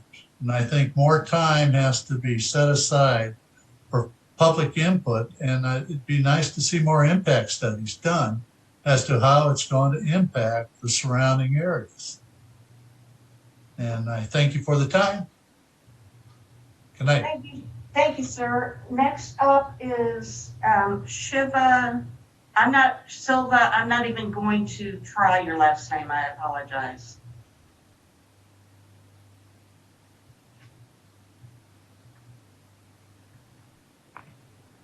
Good evening. Can you all hear me? Yes. All right. Thanks to Mayor, council members for giving me an opportunity to speak here. This is my first time ever in participating in anything like this, so apologies if I mess up or misspeak. Thanks to all my fellow residents as well as the leaders of our HOIA for bringing this to our attention. So I have moved to Atlanta in 2015. Initially, I used to live in Marietta. All my friends, they live in Alpharetta and Cummings. For that reason, my office is in Sandy Springs. I used to travel like 30, 40 miles every weekend to come and meet my friends. I said, okay, I want to move to some place where the city has historic significance, a lot of trails, river access, parks, and also it's kind of halfway to my friends and also close access to the highway. This house, I'm actually in the Vickery Creek neighborhood at 280 Vickery Way. So I moved here in September 2018, I think right around the time this discussion started. But before I moved, I saw this GDOT plan about expanding 400, adding express lanes. I didn't see anything about Grimes Bridge Road mentioned in that at all. So I moved here, my commute is awesome. But one thing I realized after I moved was once I come home, I used to take the local roads. The commute was so bad when I get to Dogwood Road or Grimes Bridge Road. as I have to wait in the signals to make a turn.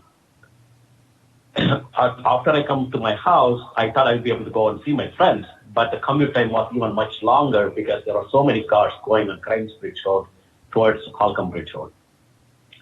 So I would stay until 7:30 there before I get out. So the reason I'm saying is this was before pandemic times. Things were really bad with just 2 lanes. Once we had this expansion, I envisioned there's going to be too much traffic. There's going to be too many cars. Because people are not going to pay to use a congested road, right? Because you're going to add this in the middle of the neighborhood. Neighborhood people are not going to be happy. The people who are going to pay for this are not going to be happy. How are you going to recoup that $2.6 million every year you're paying? How are you going to get that back, right? It's going to be waste. Then you have to expand, like my other residents who spoke before me said, you have to expand, right? So that you can satisfy the people who want to pay. So what is going to happen to our houses? My house is in the cul-de-sac. The rear is actually facing Dogwood and the 400. I already hear a lot of noise coming from that, especially when somebody rides an old motorcycle or a supercar or something like that, or a loud truck. So I don't think I'll be able to live. You will probably lose more residents because of this. There are going to be a lot of unhappy residents. And also there's like everyone else said, there are 2 schools right here and also I think a kids daycare center. I see a lot of cars just pull in the morning. I leave around 6:37. I see a lot of parents coming and dropping their kids. There's a long line already waiting there to get into the school. You are going to basically kill that business. You are going to close those schools, right? Because people are not going to be able to use it. They're not going to be able to get in and get out in time because of this expansion. Think about the businesses that's going to be impacted. Think about the neighborhood that's going to be impacted. You have seen the plan. If one of you are living here in this neighborhood, how it's going to affect you, right? You should probably put yourselves in our position and think about that so that it will make more sense, or you'll at least see the impact in a better life. I think that's all I have to say. I don't know. I had a lot of things to say, but I kind of lost my train of thought. Thanks for my time. Appreciate your help. Maybe we can delay this, do a better study of the traffic pattern and understand the impact to our neighborhood and the people that are going to take this road. We are giving priority for people who are coming from other cities to use these local roads at the cost of people who are already living here.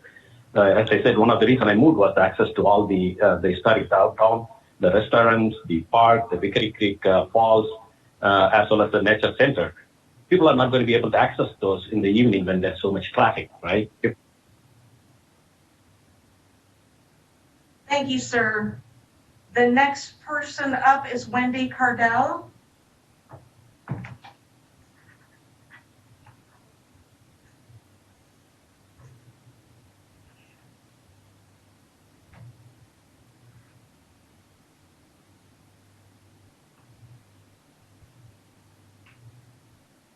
Wendy Cardell.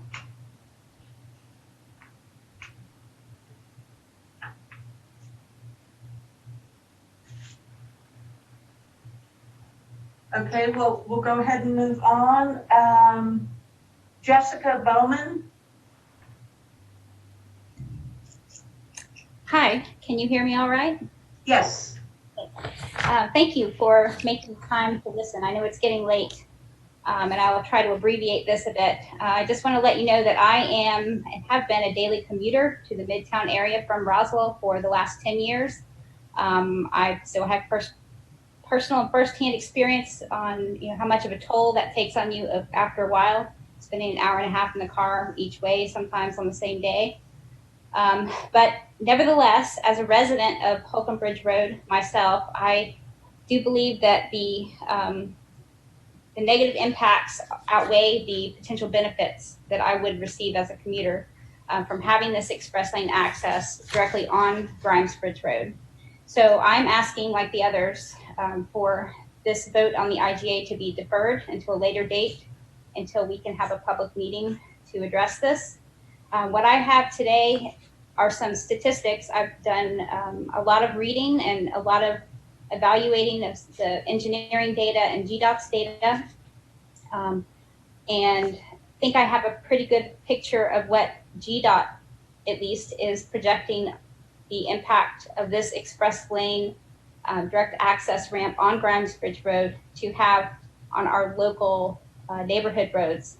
So there's one GDOT map in the GDOT documentation that shows a 5% or greater increase in average daily traffic. That's on Norcross Road, Warsaw Road, Grimes Bridge Road, Riverside, Old Alabama, and Eves Road.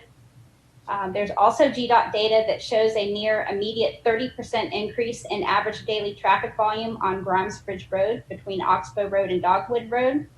That increase, and this is not just an increase over time, this is in addition to the traffic increase expected over time. So this is from a direct effect from the express lanes. The data show an additional increase of 50% due to the express lanes project by 2046, so over the design period. This is again on Grimes Bridge Road between Oxbow Road and Dogwood Road. GDOT data show morning and or evening increases and delays at Roswell intersections that do not serve Georgia 400 and Georgia 400 express lanes. GDOT documents refer to, quote, deteriorating conditions and, quote, deteriorating intersections at or near Holcomb Bridge Road. These include the Holcomb Bridge Road intersections with Alpharetta Highway, Dogwood Road, Market Boulevard, and Old Alabama Road, and South Atlanta Street at Azalea and Riverside. Peak delay increases of 10 to 63% are shown at other intersections, including Old Riverside Road, Eves Road, and Grimes Bridge Road, Oxbow Road, and the roundabout at Grimes Bridge Road, Norcross, and Warsaw. These GDOT data do not, to my understanding, include potential traffic increases or relief above or below these projections from the Oxbow Road realignment or the Historic Gateway project. And I feel that it is very important to residents and others affected for Roswell to understand and plan for the combined impact of these projects on traffic before committing to the express lane access point at Grimes Bridge Road. Additionally, by choosing to place the express lanes at Grimes Bridge Road, Roswell seems to have chosen to increase through traffic from areas at the fringe and outside of the city through residential, school, and recreational or park zoning. This may benefit travelers through our area, but does not benefit the residents living on roads that serve the express lane access. Has Roswell planned for traffic calming mitigation on roads serving the express lane access? In my opinion, this is an item that needs to be addressed if this project is to proceed. One last bit. My pre-COVID observation is that travel capacity on Grimes Bridge Road is already challenged by local traffic congestion at peak commute times. Before COVID, it was not unusual to wait multiple minutes for a break in traffic adequate to safely exit my driveway. Drivers do not adhere to the posted 35-mile-per-hour speed limit, and we've been told by Roswell police that they cannot ticket below 50 miles per hour.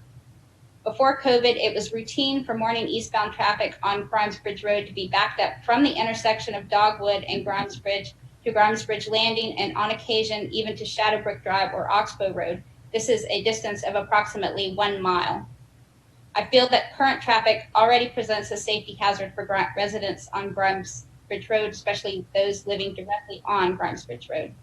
So in summary, I'm asking that the approval of this IGA be deferred pending a public meeting. Thank you for your time. Thank you. And that is the last public speaker on this topic. So I would like to go back to Mr. Ralph and Mr. Matthews. Are there any points that you would like to address that were brought up by the public? Thank you, Mayor. I'll go first, and I'm sure GDOT would want to follow after me. So I took notes as residents were speaking, so I'm going to try and address everything if possible in a sequence in which they spoke. So the Grimes Bridge Road interchange, the express lane interchange, as shown, the very first time it got into the mix and was shared with the public was at the public meeting at the Doubletree Hotel in the city of Roswell. That was March 7th, 2019. So that exact location that we're talking about was shared with the general public in March 2019. And since then, it's been shown on the graphics and all the other meetings I shared the list of. Talking about the increase in traffic, I'm going to actually request GDOT to answer some of the traffic increase questions, but looking at the numbers that we have in the past several months from GDOT, the way the traffic projections, happen is, of course, it's the numbers that they look at. The travel demand model for the Metro Atlanta region is what gets used in the background. And that's obviously incorporating the region-wide increase in the population. So the increase that is shown on the traffic studies, not all of that is coming from the project that's being talked about. Much of it is just the regional growth and the regional growth in traffic. But then, of course, the project adds another significant amount on top of that. So it's not just the project; it's more than just the project. And talking about also the analysis that got done was, so they, like all traffic studies, we have conducted many over the years, and the city council has seen many from developers and otherwise. The way the traffic studies are done, you look at the current data, and then you look at the built year. So built year for the development, or in this case, this big project is about 6 years. So 2026, 2027 is the built year. So we are talking about 7 years out. And then plus they projected for 20 years out. So some of the percent increase numbers you heard, they are close to what's being shown in GDOT studies, but please remember those are 2046 numbers. So about 26 years from now is when the projected, the traffic projection went to. So who knows what the economy is going to do, but the region itself, we know it is growing and it has, future potential. So I think we all know and understand that.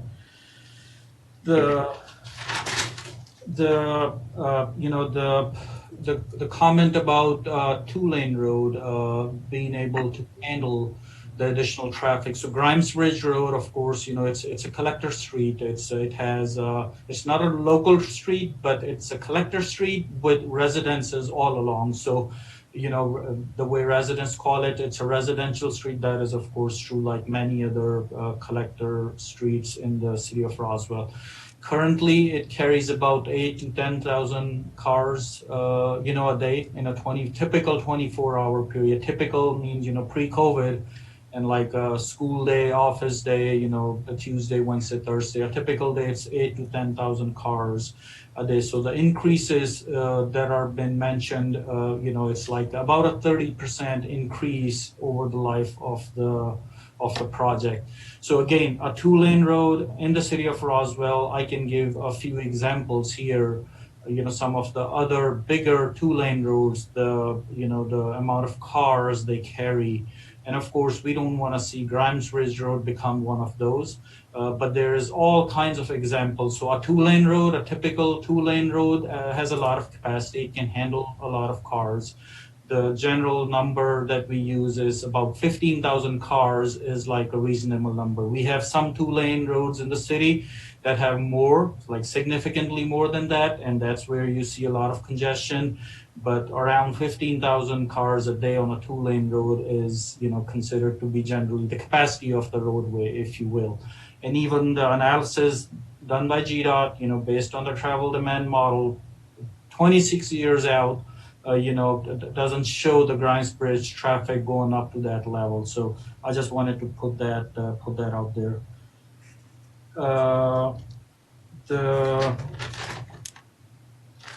And actually, I think I covered everything I noted. So, Mayor, that is all I had listed. Thank you. Mr. Matthews, do you have anything to add? Sure. Thank you, Madam Mayor. And forgive me, my internet slows down when I add the video, so I'm just going to leave the video turned off. So forgive me for that. Just a reminder, as I said earlier, what's on the agenda for the council to review and approve tonight is not the access point for Express Lane. What is on the agenda are the aesthetics that the city is requesting to add to the access point and the actual reconstruction of Holcomb Bridge Road. So I want to remind the council of that. What's on the agenda is not the access point in general. That is a scope item that's in our project for State Route 400 Express Lanes and is in our studies to include our environmental analysis, our public involvement process, and the traffic analysis, and all tied to the project as a whole. So just a reminder that what's being voted on is not the access point itself. It's the aesthetics and Holcomb Bridge Road reconstruction. I will remind everyone that we're in active procurement to bring a developer on board to build this project and maintain this project for a 35-year period. And we can't afford any further delays for this agreement, because again, if we don't have the agreement in place, we cannot replace Holcomb Bridge Road because of the funding commitment that the city has brought forward to help us do this effort. So I just first like to remind folks of that.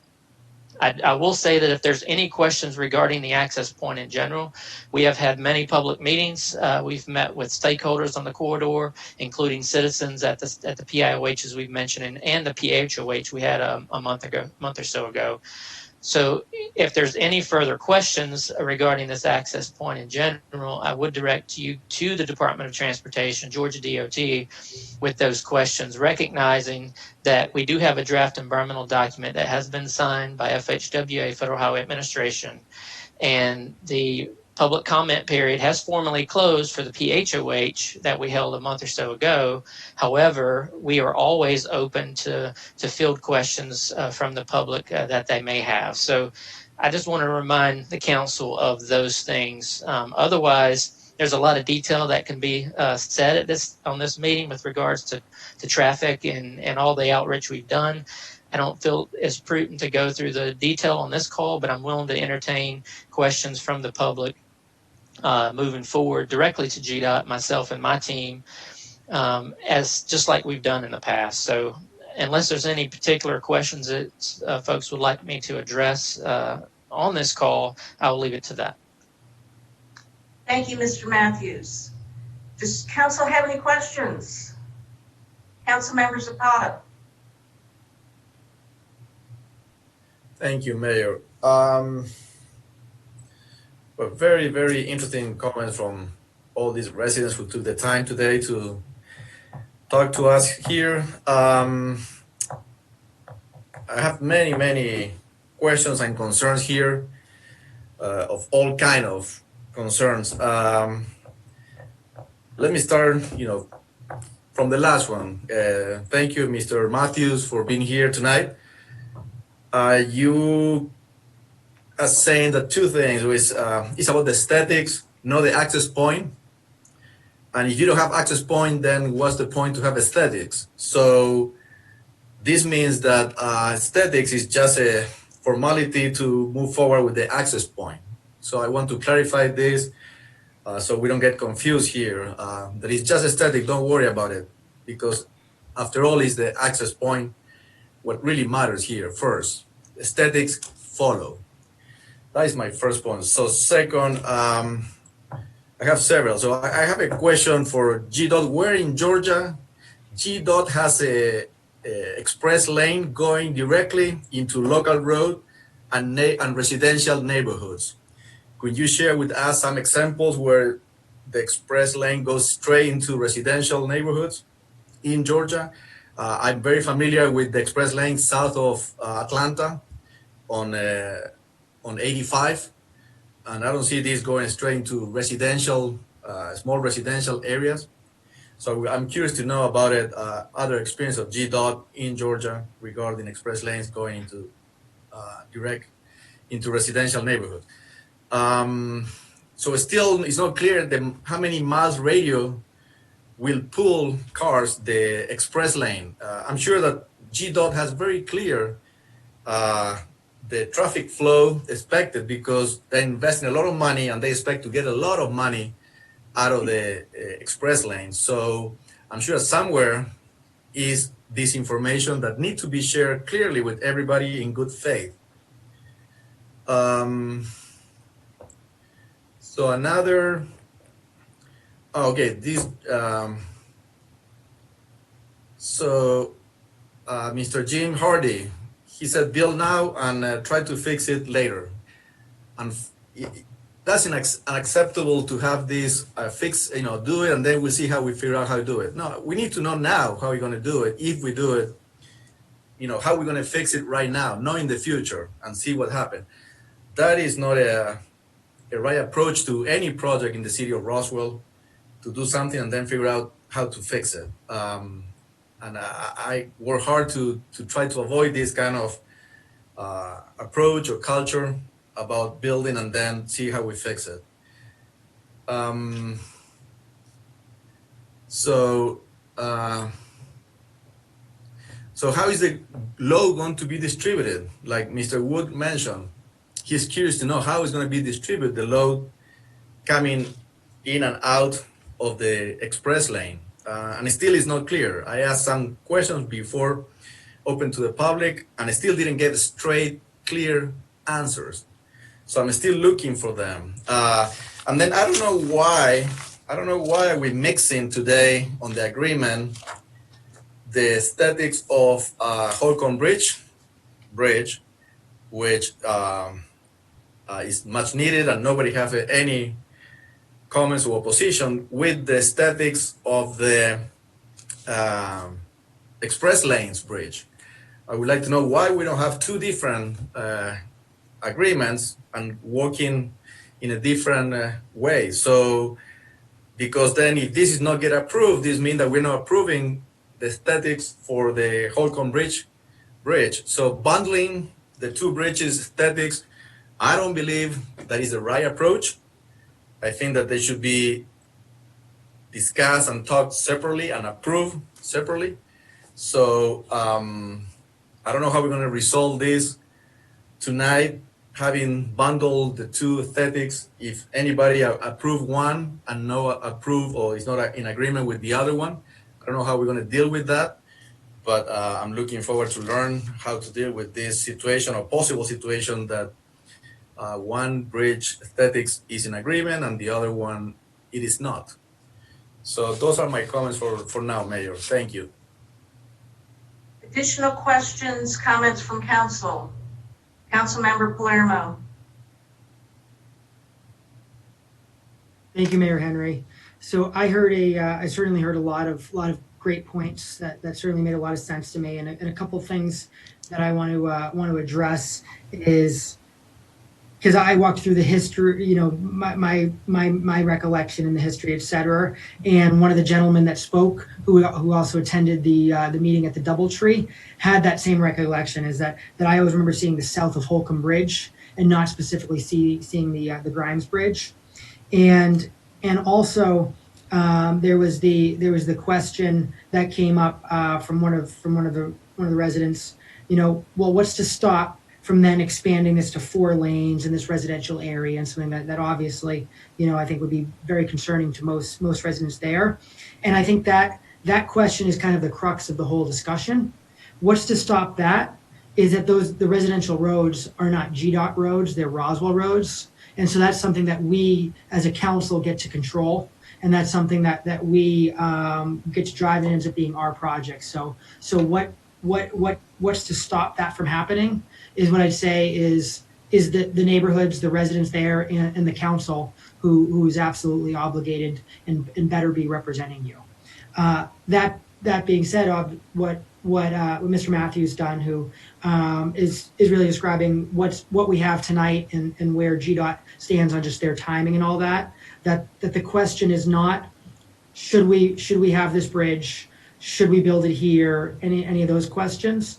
If it was, and if it was a Roswell decision, then I'd say it's to me it seems like a no-brainer that I feel, even though there were a lot of public meetings, I feel there could be more, there could be better, in which case I think delaying it would be a no-brainer if we had that control and that ability. But my big concern is that what really is at stake is the aesthetics. Should there be sidewalks? Should they be safe sidewalks? Should there be something protecting the individuals walking or riding their bikes over this bridge from the cars, as well as what should it look like? Should it look like something that was built in communist Russia, or should it look like something that's safe and peaceful, connecting parts of Roswell? And so that's where what it comes down to me is I'm certainly open to what this council, if there's any other different ideas on how we approach it.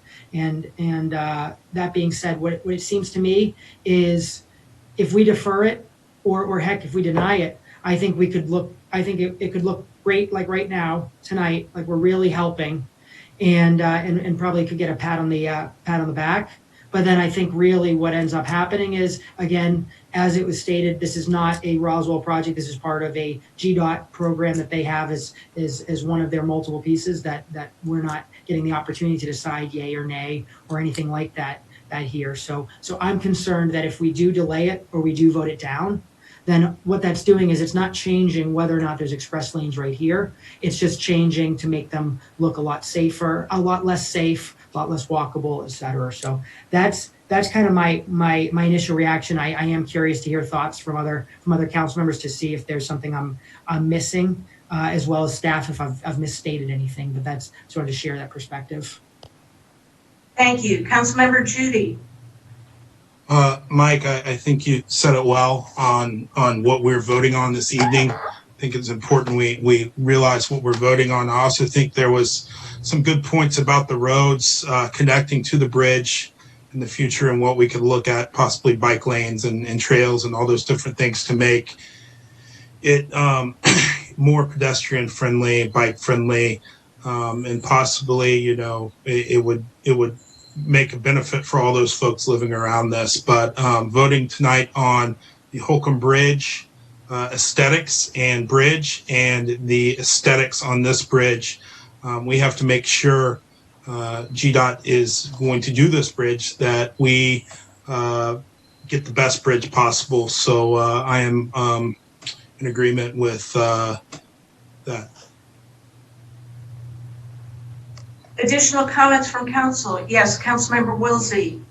Yes, thank you, Mayor. And I just want to thank all the residents in the community for coming out, for the letters that she sent and coming out to speak tonight.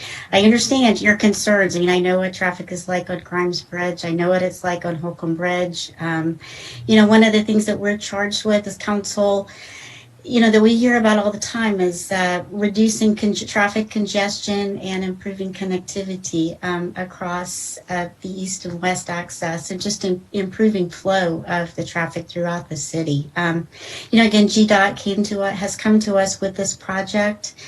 We know that they are planning to build it, and this is going to basically how we are working with them to accomplish it. I believe that when it's done, that we will see some improvements in reducing congestions and connectivity, and improving the flow. And again, just looking at what the MOU actually states tonight, I think we need to keep focused on that. I think we can continue having communications and outreach with the community as well, because you will be involved in it. And I hope that that we will find some ways to continue our communications and conversations with the community. But I do support tonight the MOU approval. Thank you, Councilmember Wilsey. Additional comments from council? Councilmember Hall. Thank you, Mayor. I just, again, I wanted to thank all of the residents that reached out to us and those that we spoke with. My heart just breaks that as hard as we try to communicate, and I'm not sure how effective we were in the communication, it's clear that we're not doing a good enough job communicating. And this is what I have discussed in a couple other instances, that I would like to strive to do a better job communicating to the residents. I know this is a GDOT project, not an RDOT project, but even in cases like this, I really want to see us do a better job in the future to communicate with the residents, and that's my goal. Again, I thank Tim Matthews with GDOT for coming here and also clarifying or putting some more vision to us on what we are really looking at. It is the aesthetics. I mean, they're going to build it, and we can have something that is not aesthetically nice, or we can move forward with this and have something that will be good for Roswell in the long run. Thank you. One of the things I would like to point out, and Mr. Matthews, I'm not going to, I was reading between the lines in what we were talking about, and Councilmember Zapata was talking about bundling. One of the things that we need to understand is that originally GDOT was not going to touch Holcomb Bridge. They can still do their project with the express lanes without making any improvements to our Holcomb Bridge. So one of our goals, or one of my goals, is to have that intersection at Holcomb Bridge and 400 improved. And this is the way of doing that. So, I fully support Holcomb Bridge Road Bridge being redesigned, because I truly believe that that will alleviate a lot of the traffic that's funneled through these other collectors. Because if you can get on Holcomb Bridge and get on 400, that takes you off of Grimes Bridge Road. So I really think that we need to keep that in mind as well. Any additional comments from council? Yes, Councilmember Palermo.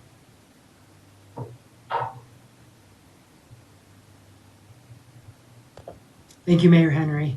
Yeah, I guess the one thing I want to add, because obviously I think I was pretty clear that, although I'd love to just push this off tonight, because I do think this was not the best process and really a very frustrating situation. So I totally get that. And at the same time, the last thing I'd want to do is push it off tonight, when really all that's doing is risking the aesthetics, in which case, although I perhaps get a pat on the back tonight, there ends up being a lot of frustration later on, because the bridge doesn't end up being, it's built either way, and it doesn't end up being built as good as it should for those closest to it.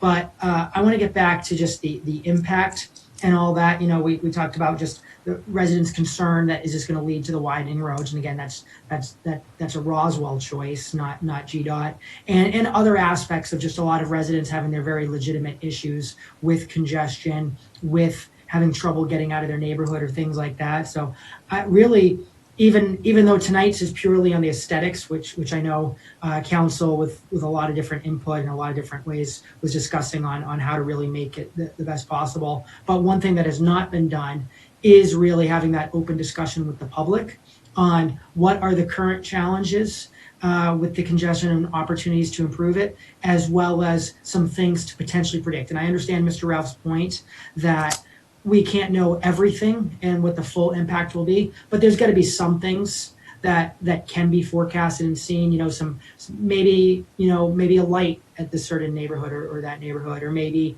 just a number of different aspects to make sure that we're benefiting and fighting for Roswell residents. So I lean towards thinking that even though tonight's is only on the aesthetics, and frankly that we don't end up getting a say whether or not this bridge is going here, I still think there's benefit in having a public meeting now that there's a lot more awareness, and have a public meeting that has staff, that has mayor and council, and the opportunity for there to be back and forth discussions where residents are raising concerns, asking questions, and the chance for mayor and council and staff to be responsive. So I think that is something that we should still be doing. I know it's not ideal for so many impacted, because the ideal thing would be if we had control over when out the bridge is going up. But the fact that we do have control over what mitigation can we do, I think that is a public town hall meeting that we should be having. Additional comments from council? Councilmember Zapata. Thank you, Mayor. Well, unfortunately, so many critical questions and concerns from residents and myself were not answered clearly and in detail. such as, what kind of if this move forward, that seems for what I hear from my peers, council members, will move forward, what kind of infrastructure improvement, specific infrastructure improvement will be needed from the city of Roswell. I haven't heard anything about that either. And I haven't heard anything about the modeling, the estimated projected traffic volume moving in and out of the express lane. So I understand that it's aesthetics, and I do support, for the record, the aesthetics of the Holcomb Bridge very much. And I support this improvement of this bridge very much as well, for the record. But unfortunately, since they are both mixed here tonight under the same agreement, I won't be able to, unfortunately, I won't be able to approve the aesthetics of the Holcomb Bridge, which I do support very much. And I wish that we have more answers for the residents and for myself from, GDOT and RDOT in a more specific technical answers to the concerns. And I won't be able to support this tonight. Thank you. If there are no additional questions, comments, concerns from council, I'll call for a motion. Mayor Henry, I'm ready to make a motion. Thank you, Councilmember Hall. I motion that we approve item 4, that the mayor and/or city administrator sign an intergovernmental agreement, IGA, with the Georgia Department of Transportation, GDOT, for a partnership on PI 0001757, the construction of express lanes along SR 400, and approval of a budget amendment 336-422-00-10-13-20. We've got a motion. Do I have a second? Second by Councilmember Judy. All those in favor, please raise your hands. And it is Hall, Wilsey, Palermo, Judy, and Tiser. All those opposed? Councilmember Zapata. The motion carries. We're going to take a 15-minute break before we move on to the next item.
Jason, is everybody back? They're online. There they go. Yes. Okay, awesome. So next item on the agenda is the city attorney's report.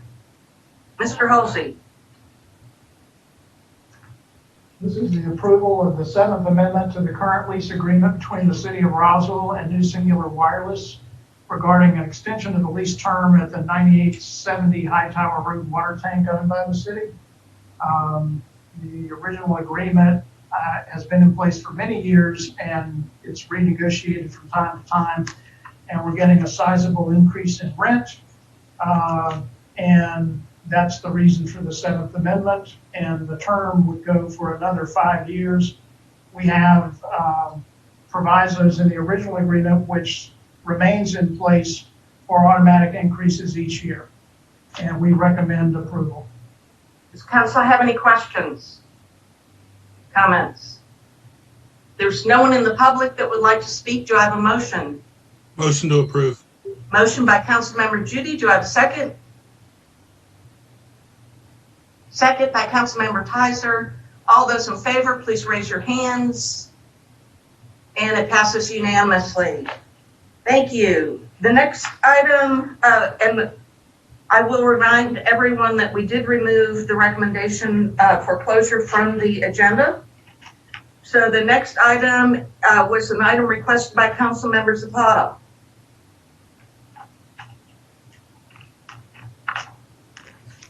Thank you, Mayor. This item was discussed on September 30 on committee meeting for community development committee meeting. And, it's about racial equity impact assessment. That is very important, serious, sensitive, and extremely complex topic that we need to understand and address in a framework and a broad and integral aspect to truly create a sense of community on all the currently existing different diverse community in the city of Roswell. So I will also read here the definition of racial equity impact assessment. What is a racial equity impact assessment? A racial equity impact assessment is a systematic examination of how different racial and ethnic groups will likely be affected by a proposed action or decision. The racial equity impact assessment are used to minimize unanticipated adverse consequences in a variety of contexts, including the analysis of proposed policies, institutional practices, programs, plans, and budgetary decisions. The racial equity impact assessment can be a vital tool for preventing institutional racism and for identifying new options to remedy long-standing inequities. So then saying that, the definition, I've been a long time advocating and always advocating and will continue advocating for racial equity. Just to give you an example, in 2017, I was proud to be part and advocate for the first Hispanic Citizens Police Academy, that on March 30th, 2017, we have, including myself, 16 who graduated after 8 weeks of classes every Wednesday. I also advocated, and unfortunately didn't follow through after a couple of meetings, about neighborhood watch programs and on very diverse communities. I did it when I was a liaison to police department, public safety, and people was receiving very well this initiative. Also, I advocated to remove unsafe old water lines, especially from those neighborhoods who are the oldest one and need it the most. I also been talking to so many parents who need for the kids for several reasons, the after-school programs. We have fantastic nonprofit organizations doing this, but unfortunately, given the quantity, we don't have enough personnel and organizations to cover all the needs of those kids who will, by just having the after-school program, they will just thrive in the school and hopefully in their lives. So saying that, after listening the 18 minutes discussion on September 30th, I would like to raise awareness from a big picture point of view regarding the racial equity impact assessment. We will need to develop policies to address all the multi-elements of the 2040 comprehensive plan.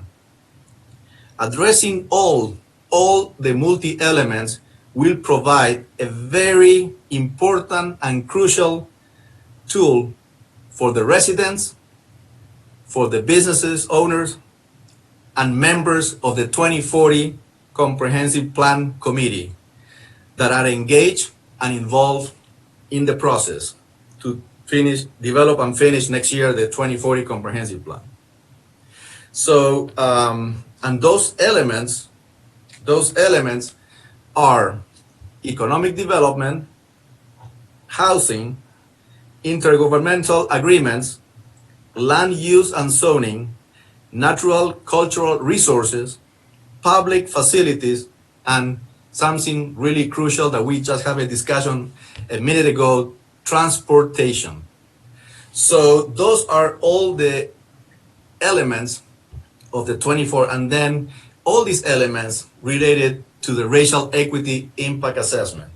So if you start thinking in a framework, you need to think about a framework that will address one and each of them at the same time, because like I said, that would be a great tool to provide for the plan, the 2040 comprehensive plan. So saying that, I would like to, hopefully I make myself clear of the broad aspect that involve the racial equity impact assessment. So I hope that, we all get it and come with a framework that will tackle at the same time in an integral way all of them. Because, picking and choosing some of them and leaving aside others, which are all important, they're all interrelated somehow. So we need to tackle all of them together. So I would like to, know from my colleagues here, what is their opinion and approach. Thank you. Well, I'll give you my opinion. I am very confused because we are moving forward with this. This will dovetail into the comp plan. We funded phase one, which is moving forward. So I'm not understanding what we're here to discuss tonight, because we are taking a comprehensive approach, hence the comp plan. We did fund phase one. Are you saying that we should fund phase two? I'm not sure, but we are already moving forward with this, so I'm very confused as to what this is about this evening. Councilmember Zapata. Thank you, Mayor. Let me see if I can clarify and make it clear so there's no confusion here.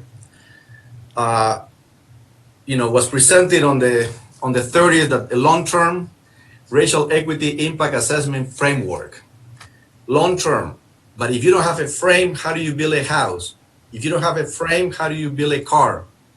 So my point here, I want to make it clear, so it's not confusion, it's not doubt, is we need to think about the frame first.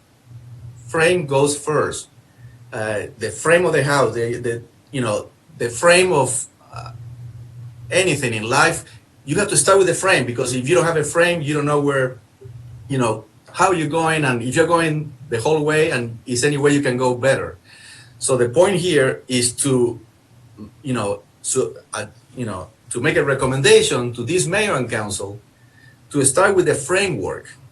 The framework goes first, and then all the elements, and then, once you have that, then you can probably go deeper if you want in any of the different elements.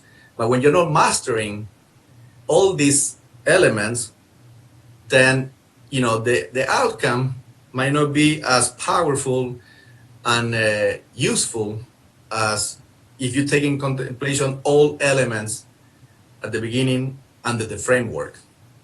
And what I'm saying is that we are taking all elements into account. Councilmember Tizer. Thank you, Mayor. This isn't the first time that a city has done this.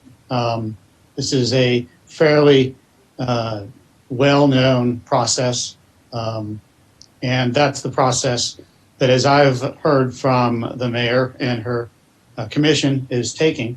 I would call your attention to just two things. On or about June 22nd of this year, this council passed a resolution condemning racism.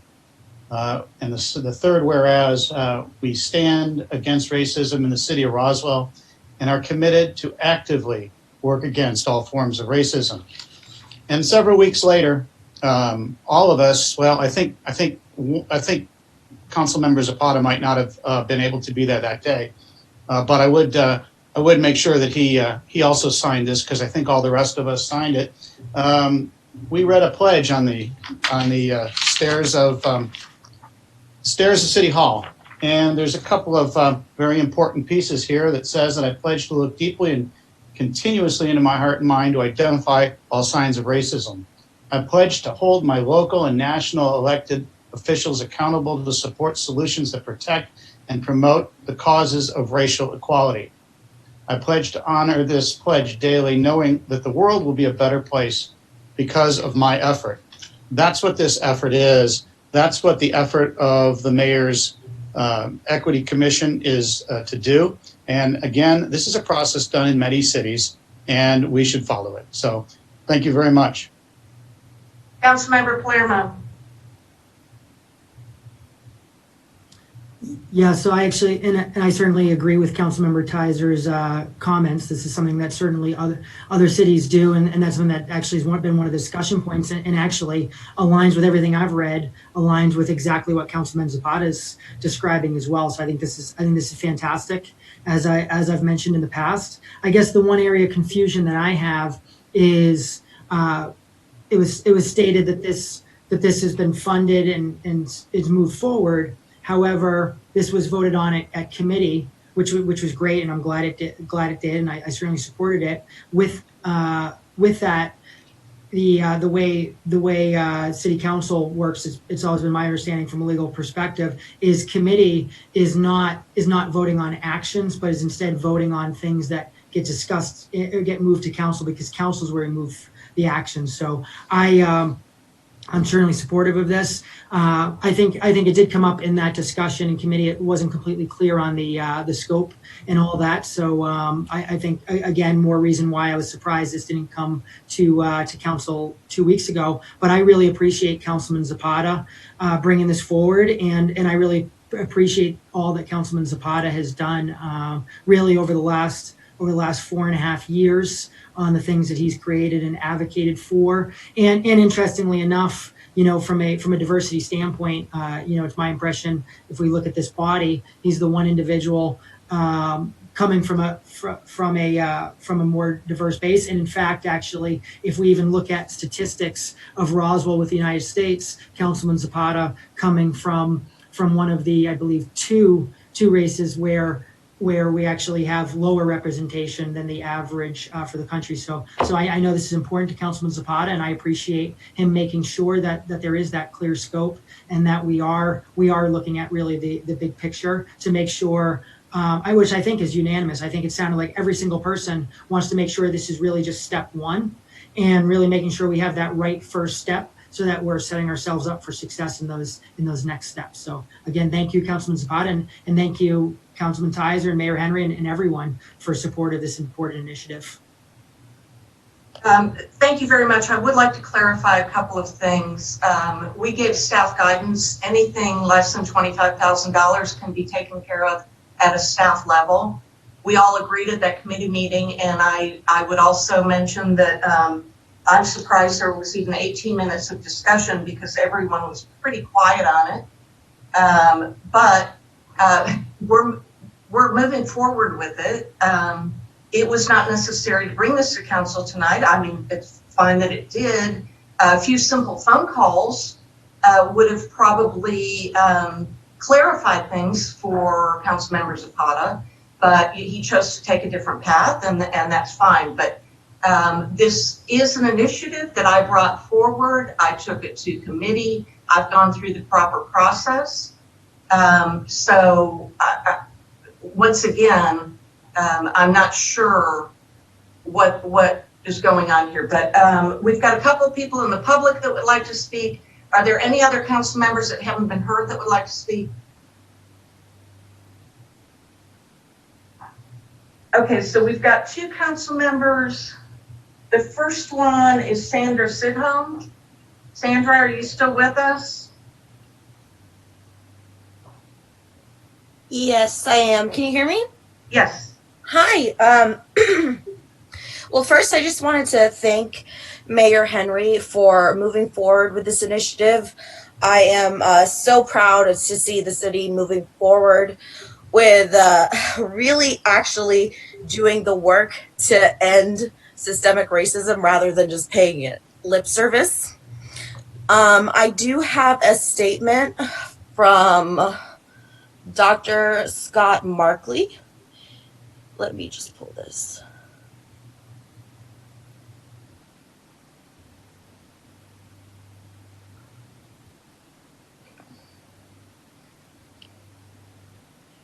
So he is the author of a couple of research papers about gentrification in Roswell. I highly recommend you look into some of his work, but he wanted to make sure the city council knew that he believes that the racial equity impact assessments are an important tool for municipalities that are concerned with the well-being of all of their residents. Although conducting a racial equity impact assessment is no guarantee against a policy having desperate racial impact, REIAs are a crucial first step in ensuring that nominally race-neutral policies do not exacerbate existing racial inequalities, as they too often do. Unfortunately, cities in the northern Atlanta suburbs, including Roswell, do not have the most sparkling record on this front.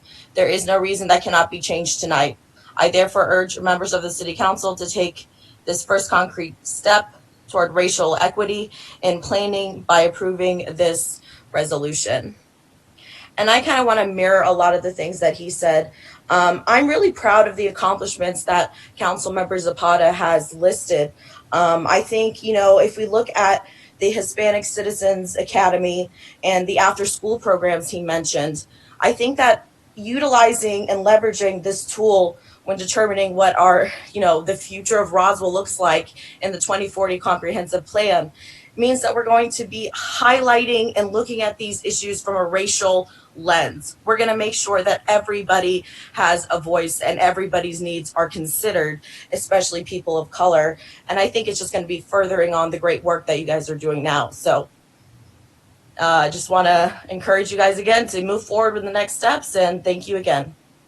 Sandra, would you mind forwarding me the research that has been done by this doctor? I would love to share that not only with council, but also with my advisory committee. Absolutely. I'll send it your way. Thank you so much. Thank you. The next person that we have is Sonia Rachel?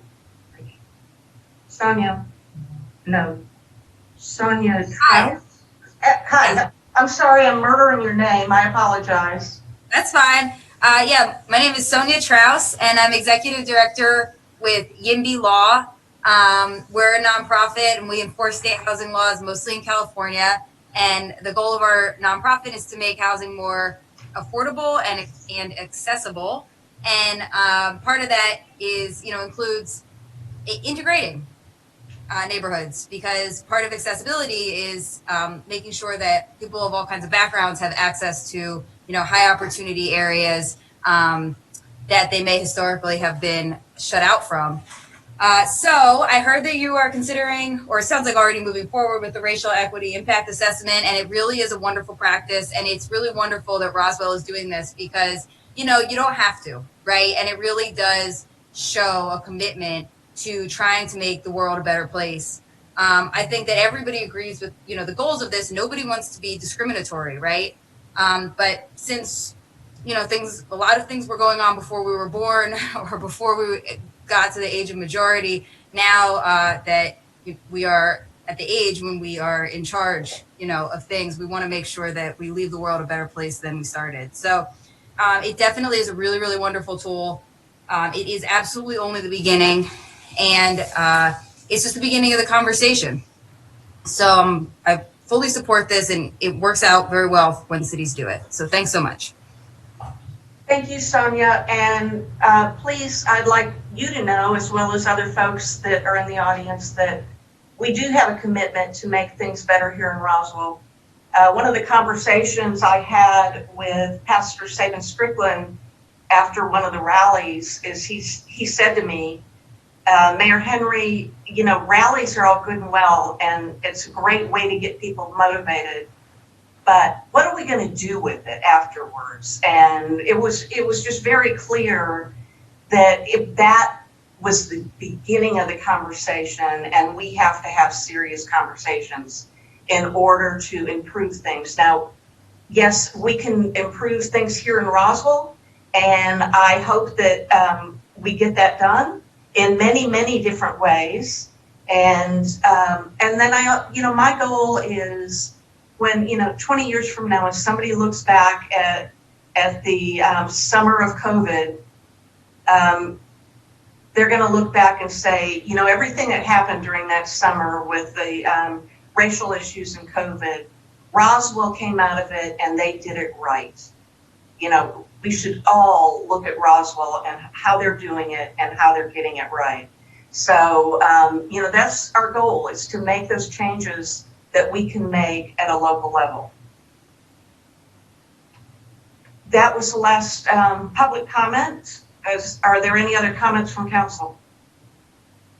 Councilmember Zapata. Thank you, Mayor. A couple of things. First, I need to, since you make it sound like I didn't reach out to your office, I did last week. And unfortunately, the mayor didn't have time to see me last week to discuss this and find the ways to improve this proposed racial equity assessment. So very unfortunate, it was not, what can we do? Didn't have time to discuss it, that's fine. But for the record, I did reach out to the office. You reached out to me late on a Tuesday evening, and you had already put this on the agenda, and I'm sorry, I had meetings all week. No, I had meetings all day today. No, I totally understand. But and picking up a phone always works. That always works for me. So, and also, I understand, Mayor. Councilmember Zapata, please don't go down this road with me. Okay, no, but just for the record, that I did the effort. Just for the record, I straightened that record out. Okay, good. You've got your opinion. I have my opinion, so that's good. It's not an opinion, Councilmember Zapata. Okay. So. And please, in the future, do not demand this type of information in writing from my executive assistant. That is not a way to build relationships. It's not a way to work together. Okay. Councilmember Judy. So I did reach out. So. Councilmember Judy. Yes, thank you, Mayor. I just like to thank you and definitely thank the members of the Racial Equality Committee that you've put together. They're putting in some hard work and some good meetings. I think each of us on this council work, and I'm not speaking for everybody, but work in our own special ways on this. I have many conversations weekly I will not highlight those here tonight. I think the most important thing is we are doing something. I think putting this in committee, which we did, and passing it along and getting the framework to move forward is bold, and it's what we need to do. And I'm very happy to be a part of that. And like I said, I want to thank those on the committee, and hope we can get more input from the community and continue to move down the right road here. And much appreciation. Thank you. We are adjourned.